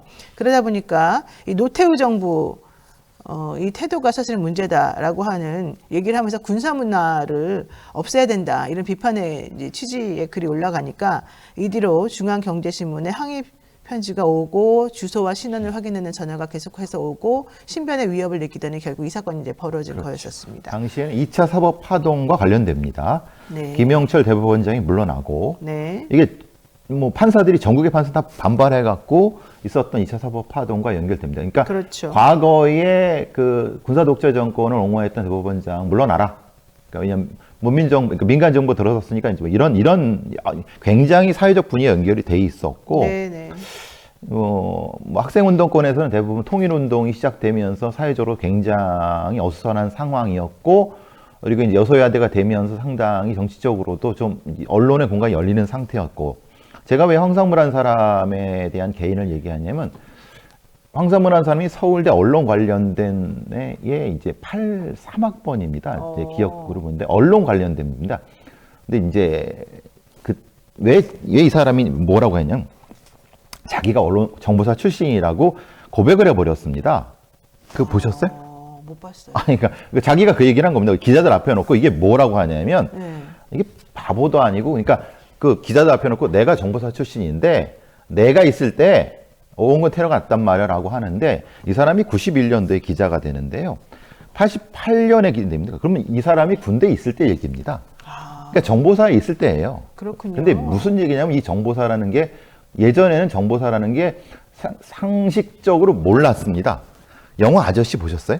네, 봤어요. 영화 아저씨의 정보사 특작부대라는 게 나오죠. 네. 예, 거기에 이제 원빈이 특작부대의 작전 요원입니다. 그러니까 정보사라는 존재는 작전 요원들이, 그러니까 세계적으로 그렇게 칼질을 잘하는 애들이나 총질 잘하는 애들이 우리나라에 별로 없습니다. 이제 말하자면 그런 애들도 있고, 그런 부대에 몇몇 부대가 있고, 이른바 언론을 조작하는 애들도 있습니다. 이제 그 중에 하나가 제가 기억하기로는 황상무라는 사람이 아마 차출됐을 수도 있을 것 같은데, 네. 그러니까 이런 여러 상황이 존재하는 겁니다. 그러니까 황상무라는 사람이 정보사에 자기가 거기 있었을 때 그런 일을 했다는 건 자기도 알고 있었던 걸 얘기를 하는 겁니다. 근데 이제는 오리화를 내밀죠. 왜냐하면 뭐 자기는 그냥 돌아간 얘기를 했다고, 그냥 농담 삼아 했다고 그러는데, 네. 그냥 자기도 모르게 툭 튀어나오는 얘기인데 굉장히 중요한 얘기인데, 왜냐하면 이 사건이 전혀 처벌이 안 됐습니다. 왜냐하면은 그냥 군사법정에서 1심, 2심으로 다 끝나버렸습니다. 그리고 내용도 자세히 모릅니다. 저는 이 사건의 기록을 어디로 찾아보려는데 저거밖에 없습니다. 언론 기록밖에 없습니다. 네. 그러니까 이규용 준장이라든가 이진백, 당시 이진백이라는 사람은 정보사령관이었었는데 이 사람이 직접 했는지도 모르겠어요. 왜냐하면 이 사람은 책임지지 않았기 때문에. 이진백이라는 사람은 오히려 더 승승장구했죠. 그렇죠. 네. 그래서 이 사건은 황상무 개인에 대한 문제와 정보사의 언론 개인 문제라든가 그럼 그들이 사주했던 이 테러라는 것이 도대체 어떤 성격인가가 전혀 내용이 안 나와 있습니다. 그렇군요. 예. 자, 군 첩보기관이 언론의 자유를 억누르고자 불법 테러 공작을 벌였던 일인데 사실은 예, 이 예. 사건의 본질은. 그렇죠. 근데 이 지금 대통령실 시민사회수석이라고 하는 사람이 그것도 앵커를 했던 기자 출신인 사람이 기자들을 상대로 MBC 잘 들어라? 이러면서 거의 협박에 가까운 너네 잘못하면 회칼 맞는다 이런 말을 사실 그렇죠. 한 거거든요. 예. 예. 저는 이게 정말 있을 수 없는 일이라고 생각을 하는데 어떻게 본인도 기자 출신이면서 그 끔찍했던 그 사건에 대해서 너네 조심해 옛날에 이런 일도 있었어 이런 말을 할 수가 있는 겁니까? 그러니까요. 그래서 참네요. 저는 그래서 그 주체가 자기가 정보사에 있을 때 이런 일이 있었다는 얘기잖아요. 그렇죠. 그러니까 그거를 아는 사람들은 저 같은 사람들은 그럼 지가 또 그 똑같은 짓을 한다는 소리야? 저는 그렇게 들었어요. 왜냐하면 황상무라는 사람이 군대에 있을 때와 그 아까 다시 말씀드리지만 이게 교묘하게 겹칩니다. 네. 그러니까 이 말을 그냥 쭉 연결되면은 굉장히 섬뜩한 얘기입니다. 무섭죠. 그럼요. 내가 너 회칼로 내가 테러할 수 있어 이 얘기잖아요. 그렇죠. 말하자면. 예. 그거 자체가 그것도 이걸 농담이라고 치고 세상에 어느 바보가 이걸 농담으로 합니까? 그것도 대통령 수석이 기자 앞에서 이게 농담입니까? 이 협박이 이게 농담입니까? 그러니까요. 말이 안 되는 얘기죠. 기가 막힌 얘기죠. 그러니까 그 황상무 수석의 그런 발언을 듣고 당시 오은근 기자의 동생이 지금 네. 살아계시잖아요. 네. 그분이 아니 우리 형한테 했던 것처럼 하겠다는 뜻이냐 이러면서 매우 화를 냈는데 그 유족들이 얼마나 가슴이 찢어지겠습니까? 끔찍했을 겁니다. 아니 처벌이 안 됐다니까요. 이 가해자들이 다 선고유예 받고 그러니까. 그리고 오히려 더 다 승승장구했다니까. 영전했어요. 예, 영전. 영전했다니까요. 이번에 그 이종섭 전 국방부 장관 사실 최상병 사건 막 덮으려고 하면서 위에서 입선해서 일이 있었는지 없었는지 모르겠지만 그 이후에 벌어지고 있는 뭐 신범철 차관이라든가 임종득 사람이라든가 이런 분들 지금 공천받고 이런 다 영전한 것처럼 보여지는 이 상황을 그러니까요. 비교해 보면 그때랑 사실은 거의 똑같은 거 아니겠느냐. 맥락이 비슷하죠. 네. 그러니까 자기들은 뭐 누구를 위해서, 뭐를 위해서 이렇게 했다고 하는. 네. 근데 여기서 더 큰 거는 여기 군 판사의 이 판결이 저는 더 그렇죠. 선거유예라는 거는 정말 막 반성하고 정말 사건이 경미하고 그럴 때 면죄부를 주려고 사실 해주는 그런 건데. 근데 이제 군 판사가 뭐라고 했냐면요. 네. 범행 동기가 사리 사욕을 채우기 위해서가 아니라 군을 아끼는 충정해서 그랬다는 말도 거예요. 안 돼요. 네. 그리고 폭행당한 피해 정도가 경미하대요. 이거 대동맥근지로 쓰면 그래서 죽었습니다. 아니, 아까 사진 보니까 다리 하나가 그냥 예, 완전히 예. 게다가 4cm, 깊이 4cm에 길이가 30cm인데 저걸 2번이나 찔렸다고 얘기를 하더라고요. 예. 근데 어떻게 그런 말 하는지 모르겠습니다. 이 판사는 어디 계실까요, 지금? 에이, 뭐 변호사를 또 잘 먹고 잘 살다가 그러니까요. 겠죠. 저는 네, 논란이 되니까 황상무 수석은 출입기자 알림방에 사과문을 올리긴 했습니다. 4줄짜리 사과였죠. 그리고 대통령실 관계자들은 중앙일보와의 통화를 하면서 그런 엄혹한 시절이 있었다고 예로 든 것뿐이다. 이제 이런 답을 하기도 했는데요. 이게 정말로 단순히 예로 든 거라고 보기엔 너무 섬뜩하고 무섭고 이런 말을 함부로 해도 괜찮은가? 이런 생각 안 할 수가 없는 아니에요. 상황이죠. 저거는 황상무라는 사람이 정보사에 있을 때니까 분명히 알았을 겁니다. 이거는 군대 생활과 시기적으로 겹칩니다. 정확히 다시 봐야 됩니다. 이 사람이. 황상무 수석에 대한 사퇴 요구가 계속해서 나오고 있습니다. 이 사람 계속 여기 그 자리에 머물러 있는 게 맞는 건지요? 질문입니다. 안 되죠. 안 아니 되죠. 어떻게 이런 사람이 대통령실에 참모로 그것도 수석 비서관으로 있다는 거는 네. 그건 대통령실의 품격의 문제이고 대통령실이 뭘 지향하는지의 문제죠. 제가 다 떠나서 이것은 저렇게 많은 사람이 시민사회수석 언론 그럼 어떻게 저런 사람을 저기다 둡니까? 오홍근 기자는 언론인에 대한 테러는 이걸로 끝이길 바란다 이런 말을 당시 남기기도 했었습니다. 정말 무서울 것 같아요, 솔직히 말해가지고. 그럼요. 그리고 이제 사실 그 다음에가 더 문제라고 하더라고요. 왜냐면 뭐 계속 그 오홍근 수석의 동생분의 얘기도 그렇고 계속해서 그 말씀하신 거는 회사 차원에서도 굉장히 이것을 막아섰다. 예를 들면 뭐 오히려 자신이 피해자인데 마치 자신이 가해자인 것처럼 바뀌었다. 예, 삼성 비서실 얘기도 나오고 뭐 중앙 얘기도 나오면서 굉장히 그런 얘기도 하지만은 그게 사회적 분위기였다는 기억을 합니다. 88년도에. 저도 88년도에 대학을 다녔지만은 저는 이런 테러는 사실 뭐 현대 노동자들에 대한 사측의 테러 이런 것들은 87년에도 있었고, 근데 기자에 대한 테러가 이렇게 있었다는 건 사실 저도 끔찍했었거든요, 기억상. 이거 제가 좀 조심스럽게 질문합니다만 황상무 개인적 판단에 의한 것입니까? 아니면은 뭐 무슨 뭐가 있는 겁니까? 여기 왜 이런 일이 벌어진 겁니까? 제 생각에는 뭔가 이제 이게 뭐라고 이렇게 툭 튀어나온 것 같아요. 옛날 기억이. 그냥 그랬을 가능성이 높아요. 이걸 이렇게 했다고 하면 이건 말이 안 되죠. 그러니까 MBC에 대한 화도 나고 뭐 본인의 입장에선 그런 상태에서 옛날 기억이 툭 튀어나와서 쭉 했다는 그거 같아요. 네. 그게 맞는 것 같다는 느낌. 그냥 머릿속에 탁 떠올라서 예, 항상 머릿속에 기억이 쓰죠. 머릿속에 왜 그런 생각이 떠올랐을까? 그러니까 근데 저는 제가 KBS 뉴스에서 이분과 인터뷰도 했거든요. 9시 뉴스에서 이제 범죄 사건을 가지고 그래서 굉장히 좋으신 분인 줄 아셨는데 제가 깜짝 놀랐어요. 이거 보고. 알겠습니다. 자, 요 얘기도 한번 간단하게 하나 해볼게요. 그 이른바 돌려치기 사건 가해자가 최근 SBS 그것이 알고 싶다에 편지를 보냈는데요. 원망하는 내용의 자필 편지를 보낸 사실이 공개가 됐습니다. 여기 뭐라고 내용이 되어 있냐면 진짜 너무하다. 내가 우스워 보였냐? 우리 가족이 마음 아파할 생각이라는 건 안 하냐? 이런 얘기를 했는데 이 사람 참 뻔뻔하다 이런 생각이 솔직히 들어요. 뻔뻔함을 넘어서 완전히 한국 어떤 사법 체계라든가 이걸 완전히 농락하는 것 같아요. 그 PD한테 보낸 겁니다. 그것이 알고 PD한테 네. 내가 우스워 보이냐 너무하다. 우리 가족, 내 가족들이 마음 아파할 걱정하냐. 근데 그 이전에 피해자의 그 고통. 네, 그 전혀 네, 이 사람은 공감하지 반성을 안 못하는 텐데. 그런 상태이기 때문에 그래서 협박이죠. 이거 잘 먹고 잘 사십시오. 이렇게 그 편지에 썼어요. 그래서 이 사람한테는 형량 20년도 짧은 것 같아요. 네. 반드시 나오면 또 보복하겠다는 소리 아니에요. 그러니까요. 전혀 반성하거나 미안해하는 게 없고 없어요. 오로지 자기만 억울하다 예. 이런 주장인 것 같아서 사실 매우 속상하고 참 안타깝습니다. 어쩌다가 이렇게까지 돼버렸는지. 야, 하여튼간 오늘 여기까지 해야 될 것 같은데요. 이 범죄자들이 요즘 이런 심리 좀 분석하는 것도 좀 더 우리가 좀 많이 해봐야 될 것 같긴 해요. 요즘 이상한 일이 너무 많이 벌어져서. 네, 여기까지 해야 될 것 같습니다. 배상훈 프로파일러 고맙습니다. 감사합니다. 네, 오늘은 치솟는 물가에 대해서 이야기를 해보려고 지금 합니다.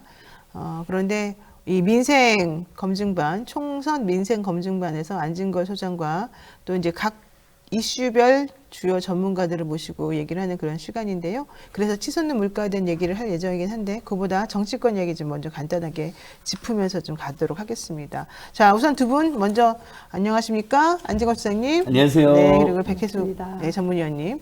자, 두 분 지금 그 공천도 이제 각 당마다 있고 또 앞으로 총선에 또 투표도 하셔야 될 텐데 어쨌든 전체적으로 지금 이번 총선 어떻게 보셨어요?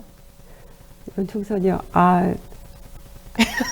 곤란해지는데 상당히. 네, 제가 저는 지금 민주당 비례대표 추천 순위에 올라와 있어서요. 그렇죠. 예. 네. 그래서 제가 여쭤보는 거예요. 그냥 솔직히 이렇게 본인이 할 수 있는 말씀 한번 해보셔요. 네, 안타까운 각인도 시켜주시고. 네. 비례대표가 이제 전략으로 민주당 같은 경우는 전략으로 넘어가서 순위가 정해진 거에 대한 안타까움이 있죠. 우리 당원분들, 국민들이 추천할 수 있는 그런 투표할 수 있는 그런 기회가 차단이 돼서 제 개인적으로 너무나 안타깝습니다. 네, 알겠습니다. 네, 우리 안진걸 소장님. 예. 지금 이번 총선 전체적으로 지금 너무 시끄러운데 어떻게 보십니까? 뭐 원래 공천이라는 건 늘 정말 자기 인생을 걸고 나오시는 분들이 각 지역마다 한 최소 대여섯 분, 또 비례투표도 더불어민주연합도 조국혁신당도 살펴보니까 뭐 수백 명이 다 도전하시잖아요. 당연히 이제 선의 경쟁이 있고 그 과정에서 과열도 있어서 시끄럽다. 그건 민주주의다. 국민의힘이 무음공천인데 그게 독재고 그게 민주주의가 아닌 겁니다. 그냥 윤석열, 김건희 세력에 충성하거나 내리꽂는 사람들만 됐다는 이야기죠. 네. 그리고 더불어민주연합에 이제 우리 백기수 전문위원 같은 분들이 이제 비례대표 후보로 올라 있는데요. 왜냐면 정말 민생 문제, 농수산물, 유통 문제 전문가시거든요. 네. 근데 그런 분들이 올라와 있는 것 자체는 굉장히 큰 우리 사회 보탬이 되는 일인데 이제 후순위로 밀려 있는 후보들은 정말 너무 안타깝더라고요. 근데 더불어민주연합이 지금부터 잘해갖고 돌풍을 불러일으키면 백기수 전문위원님 같은 분들도 당선권에 들어갈 수가 있다고 생각합니다. 네. 알겠습니다. 지금은 또 유세를 하시는 것 같은 아니, 느낌이 근데 드는데. 조국혁 신당 그다음에 우리 송영길 대표님의 네. 소나무 신당도 의미가 있기 때문에 아마 유권자들께서 어느 당을 찍을 것인지 고민되는 그런 상황은 좋은 거 아닌가요? 찍을 데가 없다가 아니라 와 조국혁 신당도 의미가 있고 송영길 신당도 의미가 있고 더불어민주연합도 뭐 새진보연합, 기본소득당, 뭐 진보당, 시민단체가 다 합세해서 했네. 의미가 있다. 이건 좋은 고민. 소나무 신당이 아니라 소나무당. 예, 소나무당 정확히. 그러니까 제가 조국 신당에 빗대서 이렇게 한번 네, 이야기한 겁니다. 맞습니다. 예. 자, 요거 하나 제가 여쭤볼게요. 이번에 정봉주 의원이 네. 낙마했던 이 강북을 지역에 조수진 변호사가 경선에 참여하게 됐습니다. 그래서 박용진 의원 쪽에서는 나를 끝까지 쫓아내려고 이렇게 좀 하고 있다라는 좀 불만을 얘기를 하고 있는데 여기 또 조선일보에 기사가 났어요. 네. 조수진 30% 감점 박용진과 경선하게 됐는데 이의 남자 안진걸이 출마를 빌었다. 이건 무슨 얘기입니까? 우선 이의 남자가 맞습니까? 아닙니다. 본인이? 저는 뭐 조선일보 보도 보는 분이 이제 거의 없기 때문에 대응도 안 할 생각입니다. 근데 이제 앵커님께서 여쭤보니까 물어보면 답은 해야 되는 거 도리니까. 그렇죠. 저는 이재명 대표랑 9년 과선후배 사이긴 하지만 사실 10년 선배님들 어렵잖아요. 예전에도 어려웠고 지금도 매우 어렵고요. 그다음에 이해 남자라는 건 완전 정치공작의 가짜 뉴스입니다. 그분이 얼마나 많은 사람들과 소통하고 교류를 하겠습니까? 그 수없이 많은 사람 중에 어느 부대일 뿐이고 제가 참여연대 활동할 때 그분이 성남 참여연대 활동을 했기 때문에 그때 정책적으로 교류했고 지금은 정말 가끔 시민단체들이 주장하는 민생정책이라든지 뭐 최근에 저희가 밀고 있는 물경민심이라는 캠페인이 있습니다. 물가 폭등, 경제 폭망, 민생 파탄 심판하자. 그런 건 일면 이재명 대표뿐만 아니라 제가 사람 다 보냅니다. 그러니까 이 남자는 건 정말 100% 가짜 뉴스. 조선일보가 그냥 민주당 공천에 개입해가지고 흠집 내려고 야 해도 너무한다. 무리해도 너무한다. 댓글 보니까 야 쓸 기사거리가 안 되잖아요. 그렇고 그다음에 이제 추천했냐. 아니 당연히 전략공천지구 된 거 보면서 좋은 분이 나가면 좋잖아요. 박영준 의원님도 열심히 해왔지만 더 좋은 분에 대한 요구가 있을 수 있는 거잖아요. 제 개인적으로 그렇고 민생경제적. 그래서 뭐 박진영 민주연구원 부원장님이라든지 최진봉 교수님이라든지 조수진 변호사님 이런 분들 나가면 좋겠다는 생각이 들어요. 특히 조수 변호사님 제가 민변 참여해서 오랫동안 활동했는데 정말 대단한 활동가고 그리고 굉장히 품성도 좋은 분이거든요. 정책도 많이 준비되어 있어서 그냥 여기저기 왜 안 나가냐 한번 나가보시라 이제 이런 건 사실이죠. 알겠습니다. 네, 그게 전부입니다. 그런데 라임 사태 주범이었던 김봉현 씨가 최근 강신학 변호사를 변호사로 들이더니 갑자기 이상한 말들을 많이 하고 있는데 편지를 보내서 네. 안진걸은 야당의 정치 공작 선봉대다. 그것도 너무 웃긴 게 김봉현 씨가 저를 아는지 알지만 저는 그 사람을 본 적도 없는 사람이고요. 저는 야당의 정치 공작 선봉대가 아니라 윤석열, 김건희, 한동훈 정권의 정치 공작을 깨부시는 선봉대이죠. 오히려 야당이 제대로 맞서지 못해서 저는 맨날 이재명 대표가 민주당에 대해서 엄청나게 비판적인 사람입니다. 지금도 비판합니다. 그러니까 예를 들면 조국혁 신당이나 소나무당이 뜨는 이유가 아니 민주당이 제대로 대응했으면 안 떴겠죠. 그렇게 네. 지적하는 사람인데 그리고 무슨 주가 조작을 제가 정치 공작이다. 주가 조작은 이미 진행된 사실이고 뉴스타파가 보도했고 저도 그 공부해가지고 겨우겨우 대응하고 있고 제가 주가 조작은 저희는 고발한 적도 없습니다. 나머지 저희는 이제 잔고 조작이나 도로 조작은 제가 공부를 많이 했고 저희한테 제보가 들어온 사건이거든요. 양평 국민들한테 그거 대응했다고 사기꾼, 지들이 사기꾼이라고 주장했던 조선일보가 김봉현의 말을 보도한다는 거. 쓸 기사 그렇게 없으세요. 너무 참 황당합니다. 한심합니다. 알겠습니다. 예. 자, 우리 또 비례 이번에 후보로 나오신 우리 백 전문위원님께 또 한번 여쭤볼게요. 한동훈 국민의힘 비대위원장이 도태우 후보 공천을 취소했거든요. 이제 물론 뭐 전문 영역은 좀 아니시겠지만 그래도 국회에 나가시게 됐으니까 뭐 네. 가능성이 있으니까 여쭤봅니다. 그 5.18 발언으로 물의를 일으킨 도태우 후보 공천을 취소한 다음에 한동훈 비대위원장이 광주를 찾았어요. 그러면서 5.18 정신 존중한다. 공천 과정에서 보여준 국민의힘의 입장을 통해서 우리가 5.18 민주항쟁을 어떻게 받아들이고 어느 정도로 존중하는지 선명하게 보여줬다. 이렇게 말했습니다. 이 부분에 대해서 어떻게 생각하십니까? 일단은 이제 전반적으로 국민의힘에서 이야기하는 그 발언 자체가 말이 안 되고요. 그냥 우리 국민을 우롱하는 처사라고밖에 생각이 안 듭니다. 어떤 말을 하든지 간에 다 그 말은 진정성도 없고 이번에 어떻게든지 간에 총선에서 이기고 보자라는 그런 행태나 다름없다라고 그렇게 봅니다. 우리 민주당, 저는 더불어민주연합이죠. 비례로 나가 있지만은 저희가 더욱더 더 열심히 분발하고 우리 국민들 눈높이에 맞는 그런 행동과 태도 그리고 정책으로 다가가서 승리하는 그런 모습을 보여야 된다라고 생각을 합니다. 네. 안진걸 수장님께는 요 얘기 여쭤볼게요. 그 한동훈 비대위원장이 좀 스탠스를 달리하는 것 같아요. 당하고 다르게 혹은 용산의 뜻과 다르게 이제 아무래도 총선에 조금 분위기가 안 좋아지니까 이러는 것 같긴 한데 이종섭 주 호주 대사에 대해서 공수처는 즉각 소환 통보를 해야 되고 이 대사는 즉각 귀국해야 된다 뭐 이렇게 얘기했고요. 회칼 테러 발언으로 논란이 됐던 황상무 수석에게 국민 눈높이에 맞지 않는 발언을 했으니까 스스로 거취를 결정해야 된다 뭐 이런 얘기를 했습니다. 이거 진정성 있는 말입니까? 아니 전혀 진정성 없죠. 아마 우리 국민들께서도 불과 며칠 전에 이종섭 사태 물어보니까 그렇게 입만 열면 야당 음해하고 제1야당 전현직 대표들 없는 제도 있는 것처럼 티끌도 태산으로 조작하면서 별명이 깐족깐족 대망 뭐 이런 사람이 이종섭 물어보니까 며칠 전에 기자들이 막 말을 더듬으면서 그것은 뭐 대통령 집무실이 뭐 절차대로 한 걸 알고 있다. 뭐 출국금지 사실을 몰랐어. 출국금지를 어떻게 모릅니까? 주요 장관에 대한 장관이 피의자로 입건돼서 출국금지 돼 있으면요. 수시로 여당 지도부하고 용산 집무실 그 간부단에 다 공유가 되죠. 그러니까 그런 거짓말하다가 전국을 돌아다니면서 셀카만 찍고 있는데 보니까 지지율이 급락하고 있거든요. 국민들께서 정말 아까 말한 경제 민생 파탄 심판과 윤석열, 김문희, 한동훈 정권이 너무나 말도 안 보라고 행동도 안 보라고 뭐 언론인을 회칼로 어떻게 해버린다 뭐 이러니까 질 떨어지니까 다급해가지고 얼른 들어와라 이건데 그것도 웃긴 겁니다. 아니 대통령한테 해매라고 해야 되잖아요. 즉각. 근데 차마 윤석열, 김건희한테는 한마디도 못하는 겁니다. 그러니까 이종섭한테 책임을 묻고 이종섭을 도피시키고 도조 대사로 만든 사람이 윤석열 정권인데 윤석열한테 한마디도 못하고 백도를 포르대서 했던 자이기 때문에 얼른 네가 책임져라 이제 이렇게 이종섭은 책임을 떠나는 거죠. 이종섭 얼마나 황당하겠습니까? 대통령 임명해서 자기 나간 건데 도주의 목적이든 다른 목적이든. 그래서 국민들께서 이미 다 저들의 그 비열한 작태를 다 파악하고 있다고 봅니다. 어쨌든 한동훈 비대위원장은 본인이 법무부 장관을 그만둔 이후에 벌어진 일이어서 본인은 이종섭 이 호주 대사의 출금 사실을 전혀 몰랐다 이렇게 지금 주장하고 있습니다.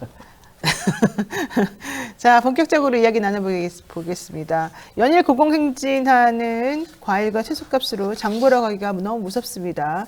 그런데 1, 2월 식료품 물가지수가 지난해 같은 기간에 비해서 6.7%나 올라가지고요. 와, 진짜 이거 너무너무 높은 수치로 지금 오른 물가 상승률이거든요.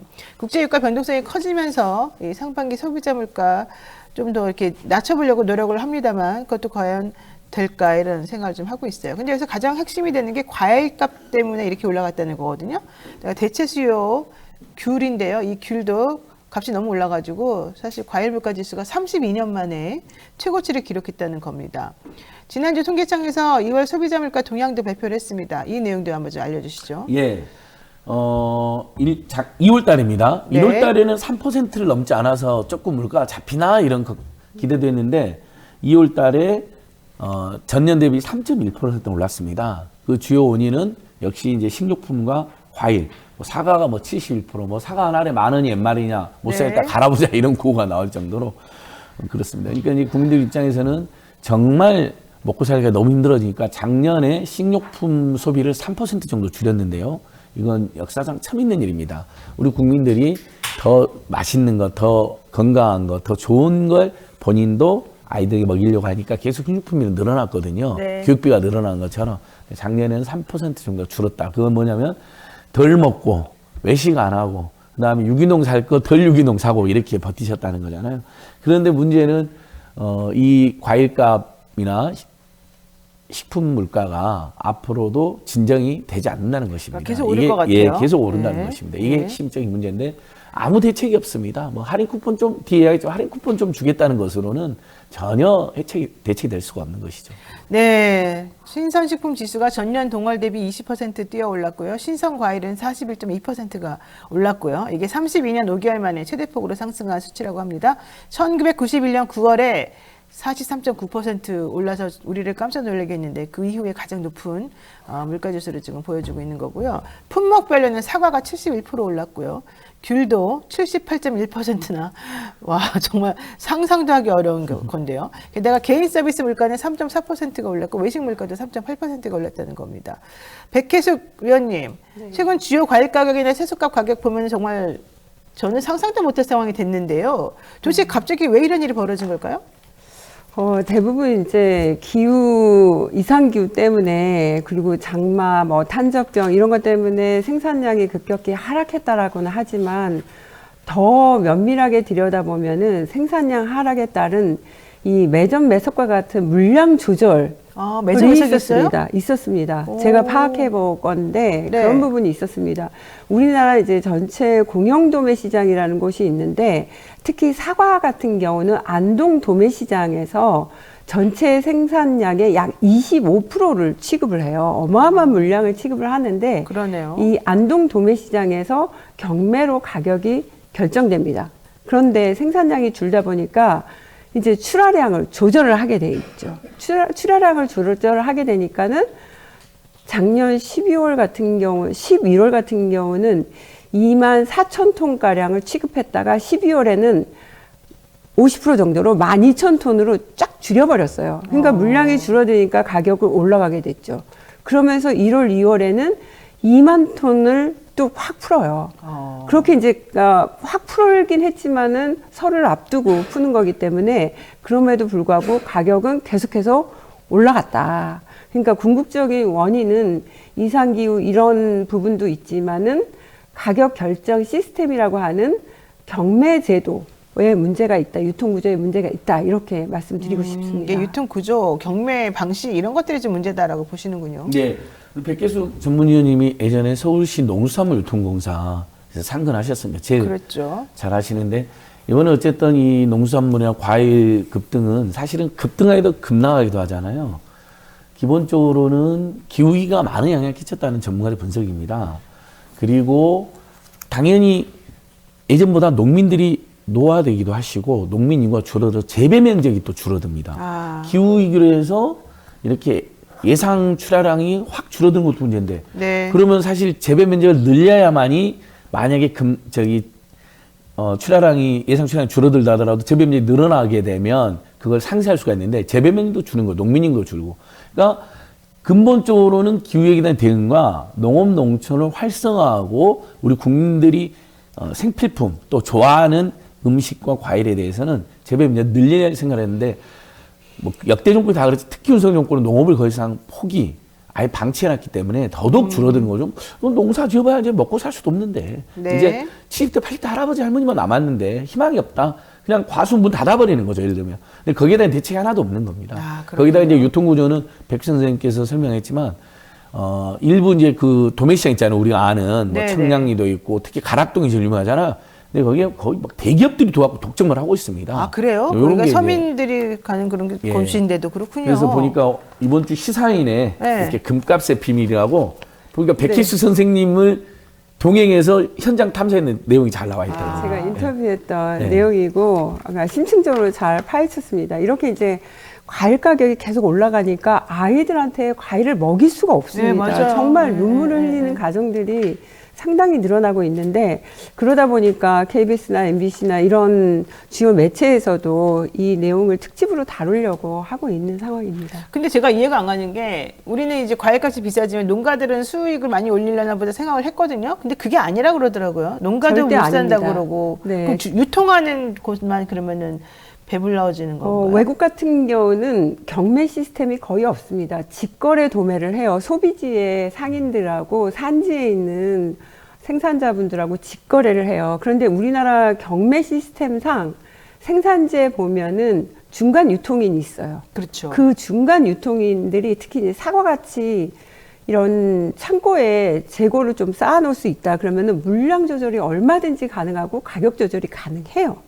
그러니까 그런 부분들을 잡지 않고는 아무리 농식품부에서 이렇게 할인 쿠폰을 많이 남발한다 해도 절대 잡히지 않고요. 이 할인 쿠폰 남발 때문에 오히려 사과 가격을 올리고 있다. 이런 얘기가 나오고 있습니다. 그래요? 실제 그렇습니다. 네. 왜 그러냐면 이제 할인 쿠폰 이제 남발한다 그러면은요, 대형 유통업체들이 안동 도매시장으로 내려갑니다. 사과를 수매하러. 그러면은 안동 도매시장에 있는 중도매인들은요, 가락시장으로 출하를 해요. 이것도 굉장히 웃긴 건데, 그러면 가락시장으로 출하할 물량이 줄어들잖아요. 그러니까 가락시장의 가격이 폭등하게 되는 거죠. 네. 제가 그 화면 이미지 자료를 하나 화면에 좀 띄워주셨으면 감사하겠습니다. 네. 저렇게 이제 사과값 비교를 이렇게 보시면은 자료 화면에 있듯이 그 특품하고 상품이 있는데 17일 날, 네. 네, 제가 조사한 거예요. 그 가락시장 아래쪽은, 가격은, 예. 네.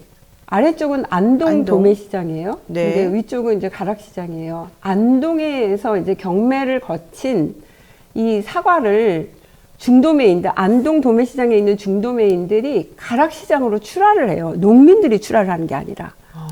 그러니까 가락시장에 가서 또 경매를 거치니까 가락시장 경매 가격이 올라가게 되는 거죠. 그러니까 이 근본적인 유통구조 해결 없이 이 농식품 할인 쿠폰만 남발한다 하면 이거 혈세 낭비나 다름없고 무능하고 무지하고 무식한 이 윤석열 정부의 민낯이 그대로 드러나고 있다라고 볼 수 있습니다. 알겠습니다. 정부에서는 어쨌든 부사, 후쿠시마산 사과죠. 일본산 사과. 이거 수입하겠다 뭐 이런 얘기도 들려오는데 아니다. 가짜다 뭐 이런 얘기도 사실 하고 있습니다. 맞습니다. 근데 우리가 후쿠시마산 사과를 먹으면 좀 불안하지 않은가요? 그러니까 괜찮은가요? 지금 뭐 최근 굉장히 논란을 담배값 올린다. 네. 한 지금 4,000, 5,000원인데 뭐 8,000원대로 그러니까 막 정부가 나서서 아니다 그러잖아요. 근데 네. 전 총선 후에 올릴 거라고 봅니다. 총선 후에? 예, 총선 전에는 거짓말로 지금 아니다 그러는데 마찬가지로 사과 수입을 하게 되면 어떻게 되겠습니까? 농민들이 더 힘들어지겠죠? 그렇죠. 그럼 왜냐하면 당이 그럼 재배를 더 안 하게 되겠죠? 그러면 이제 우리 과일까지도 해마다 그냥 계속 해외에 오르겠네? 의존하게 되는 겁니다. 근데 이 농촌은 식량 주권, 식량 자급의 문제입니다. 앞으로 식량과 에너지가 미래에 가장 중요한 문제가 됩니다. 그다음에 농업 농촌이 일종의 공동체, 고향, 생태 환경의 보고입니다. 여러 가지 공익적 기능이 있습니다. 근데 수입하면 그만큼 농민들은 이제 가격에서 또 가격 경쟁에 밀리거나 아니면 그걸 내가 내놨는데 안 팔린다거나 그러면 그 농사를 안 지을 수밖에 없게 되잖아요. 그렇죠. 거기에다가 못 이제 짓겠죠. 백규 선생님 또 말씀해 주실 텐데 검역의 문제가 있습니다. 병충해 문제가 있을 수 있고요. 그거 설명해 주세요. 네. 우리가 이제 외국에서 이 농식물을 이렇게 수입을 해올 경우는 검역 단계를 거쳐야 돼요. 8단계 검역 단계를 거쳐야 되는데 지금 일본 사과가 5단계 검역 단계를 거치고 있어요. 앞으로 더 남아 있습니다. 그래서 바로 일본 사과가 수입이 된다. 이거는 어불성설이고요. 더 남아 있고요. 이 외래 병해충이 한번 우리나라에 들어와서 생태계가 파괴되면은 지금 과수 화상병이 유럽에서 들어온 병이에요. 굉장히 위험해요. 생태계가 파괴될 여지가 있기 때문에 네. 그거는 이제 좀 단계가 있는 거고 그 다음에는요. 일본 사과가 우리나라에 수입이 된다 해도 우리나라 거보다 훨씬 더 비쌉니다. 그러니까 경쟁력이 없고 오히려 미국 사과가 수입될 게 좀 우려가 되는 거예요. 미국 사과가 좀 더 쌉니다. 가격 경쟁 면에서. 그리고 사과 면적이 재배 면적이 줄었다라고 하는데요. 네. 이것도 엄밀하게 보면은 샤인 머스켓으로 이게 돈이 되니까 사과보다는 그쪽으로 많이 돌아선 경우도 있고, 그리고 이제 기후 온난화 때문에, 지구 온난화 때문에 이 사과 재배 면적이, 이 재배지가 북상을 하고 있어요. 계속 북한 쪽으로, 위쪽으로. 그러니까 그런 전반적인 영향이 있다라는 걸 우리가 알고 정책을 펼쳐야 됩니다. 근데 샤인머스켓도 비싸가지고 그렇죠. 네, 그쵸. 감귤도 비싸고 샤인머스켓, 샤인머스켓 막 이렇게 한 뭐라죠? 한 송이. 한 송이에 5,000원 막 8,000원 그러더라고요. 5,000원, 8,000원 제가 싼 거예요. 들었다가 났습니다. 예. 근데 우리가 네. 이렇게 이 과일에 대한, 농산물에 대한 원가를 생각해 본 적이 있으신가요? 우리가 원가를 좀 들여다봐야 돼요. 저는 이제 원가를 공개해야 된다라는 생각을 이제 하고 주장을 하고 있는데요. 그 원가를 생각하면은 아니 이 정도로 폭등할 리가 있나? 우리가 이제 그 원가에 대한 개념을 아파트 원가 공개하듯이 농산물 원가 공개하게 되면은, 그리고 이 가격 추적이 가능한 시스템이 되게 되면은 이 물가가, 기초 농산물 물가는 잡을 수가 있어요. 정책이 나올 수 있다라는 거죠. 자, 정부랑 여당에서는 농축산물 가격 안정을 위해서 1,500억 원을 긴급 투입하겠다고 말했거든요. 1,500억 원이 사실 많으면 많고 적으면 적다 이렇게 생각이 네. 드는데 이거 가지고 되겠습니까? 그러니까 특히 두 가지인데, 이제 그 농산물을 마트에 납품을 하지 않습니까? 근데 비싸게 들어오면 소비자가도 더 비싸질 수밖에 없잖아요. 마진을 또 붙이니까. 그래서 농산물 납품 단가를 지원 규모를 204억에서 959억으로 하고, 지금은 사과, 감귤 등 13개 품목인데 앞으로 배, 포도 등 21품 확대하겠다는 겁니다. 뭐 안 하는 것은 좀 도움이 될 겁니다. 근데 이건 소비자들이 눈에 보이지는 않는 거고, 소비자들 눈에는 할인 쿠폰이 보이잖아요. 저도 마트 가면 할인 쿠폰이 이렇게 30%, 뭐 2,000원, 3,000원 할인, 계란 뭐 이렇게 사과 이런 데 붙어 있거든요. 당근, 뭐 감자. 그러면 저도 아무래도 다른 것보다는 그걸 사게 되는데, 이걸 3, 4월 할인 지원 규모를 당초 230억에서 500억으로 늘리는 겁니다. 근데 500억이라고 하면 이제 1인당 10,000원, 20,000원이거든요. 이거 이제 한계가 있어요. 그러니까 개인이 막 10만 원씩 할인받고 이럴 수 없게 되겠습니다. 그리고 매번 3,000원 이렇게 건건이도 한계가 있고. 근데 500억이라 해봐야 10,000원이면 2인당 우리 국민 500만 명이 10,000원 할인 혜택을 보는 거예요. 만약 2만 원을 다 채워버리면 250만 명이 할인 혜택 보는 거거든요. 아니 지금 5천만 국민 2,300만 가구 모두 주겠다는데 네. 250만에서 500만 가구에게, 그 국민들에게 1인당 10,000원, 20,000원 이걸로 대책이 된다는 것은 황당한 거죠. 차라리 문재인 정부 때 코로나 때문에 정말 경제가 죽고 온 국민이 가게가 이랬을 때 전 국민 재난지원금 한 번 준 적이 있고요. 두 번째는 하위소득 88%까지 재난지원금 준 적이 있잖아요. 소상공인의 특별 지원. 차라리 서민, 청년, 중상층 가정에 지역화폐나 온누리 상품권을 주는 게 내수도 활성화되고, 뭐 현금이 시중에 풀린 거기 때문에 뭐 인플레가 막 늘어나지 않으면 현금이 풀리는 게 아니기 때문에요. 중소 마트에서만 정통시장 쓸 수 있는 포인트를 주거나 지역화폐를 주거나 이렇게 해야 됩니다. 근데 지역화폐로 오히려 예산을 다 깎아버리지 않았습니까? 그랬죠. 그러니까 반대로 가고 있는 거죠. 자, 더불어민주당에서는 농산물 가격 안정제도 도입을 위해서 농산물 물가 관련 총선 공약을 발표했지 않습니까? 무슨 내용인가요, 그러면? 농산물 가격 안정 제도, 뭐 계약 재배 확대하겠다 이런 정책을, 실질적인 정책을 제안을 하셨는데요. 이 부분은 이제 생산 안정에 관한 정책이고요. 유통하고 소비까지 좀 확대하는 정책이 필요합니다. 그런 부분은 좀 아쉽죠. 그리고 이제 안진걸 소장님께서 말씀하신 그 부분요. 지역화폐로 확대해야 된다라는, 제한지원금 직접 지원해야 된다는 게 적극 동의하고 있습니다. 지금 대형마트 위주의 할인 쿠폰, 중소마트보다는 대형마트 중심으로 지금 소비정책을 펼치고 있고, 심지어 대형마트가 냉동과일 같은 이 직수입을 허용하겠다, 이런 식으로 대기업 중심의 유통정책, 소비정책만 펼치고 있다는 것도 큰 문제점 중에 하나라고 볼 수 있습니다. 저는 아무튼 핵심이 산지에서 농민들도 이윤을 충분히 받고, 그래서 농사지을 사람 늘어나게 하고, 그다음에 우리 소비지로 그냥 거의 직통되는 것으로 경매제 그 유통제도 완전히 근본적으로 바꾸면 훨씬 낫지 않겠습니까? 물론 이제 중간에 유통마진을 노리던 분들에게는 좀 죄송한 이야기지만, 그거 말고는 그게 근본적 대책이다. 그래서 민주당 더불어민주당에서 지금 비례 후보로 있으니까 그 부분을 좀 강하게 밀어붙였으면 좋겠습니다. 네, 제가 정말 더불어민주연합 기호 23번입니다. 제가 당선돼서 국회에서 정말 생산, 유통, 소비를 연결할 수 있는 그런 법안을 정말 마련하고 싶습니다. 그래야지 우리 농민도 살고 소비자도 살게 되는 거고, 특히 이제 로컬 유통, 전통 시장을 중심으로 한 지역이 활성화될 수 있는 근본적인 그런 법안이 마련될 수 있습니다. 네. 자, 마지막으로 이 질문 하나만 드리고 시간이 없어서 좀 정리하겠습니다. 한국은행이 그 통화 긴축 기조를 유지한다고 얘기를 했거든요. 그리고 3월이면 물가가 안정될 것이다. 이런 전망을 내놓는 사람들도 있고요. 어떻게 보셔요? 글쎄, 근데 뭐 지금 기후위기라든지 재배 면적이 줄은, 보통 하나의 과실이 우리한테 오려면요, 농민들이 3, 4년은 준비를 하시거든요. 4, 5년이 걸릴 수도 있고. 근데 지금 어떻게 물가가 안정됩니까? 이 기후위기 계속 진행되고 있죠. 재배 면적 계속 농민 줄어들었는데 그걸 방치해놨는데 오히려 악화시켰는데요. 그래서 저는 물가가 올해 안에도 잡히기 쉽지 않다.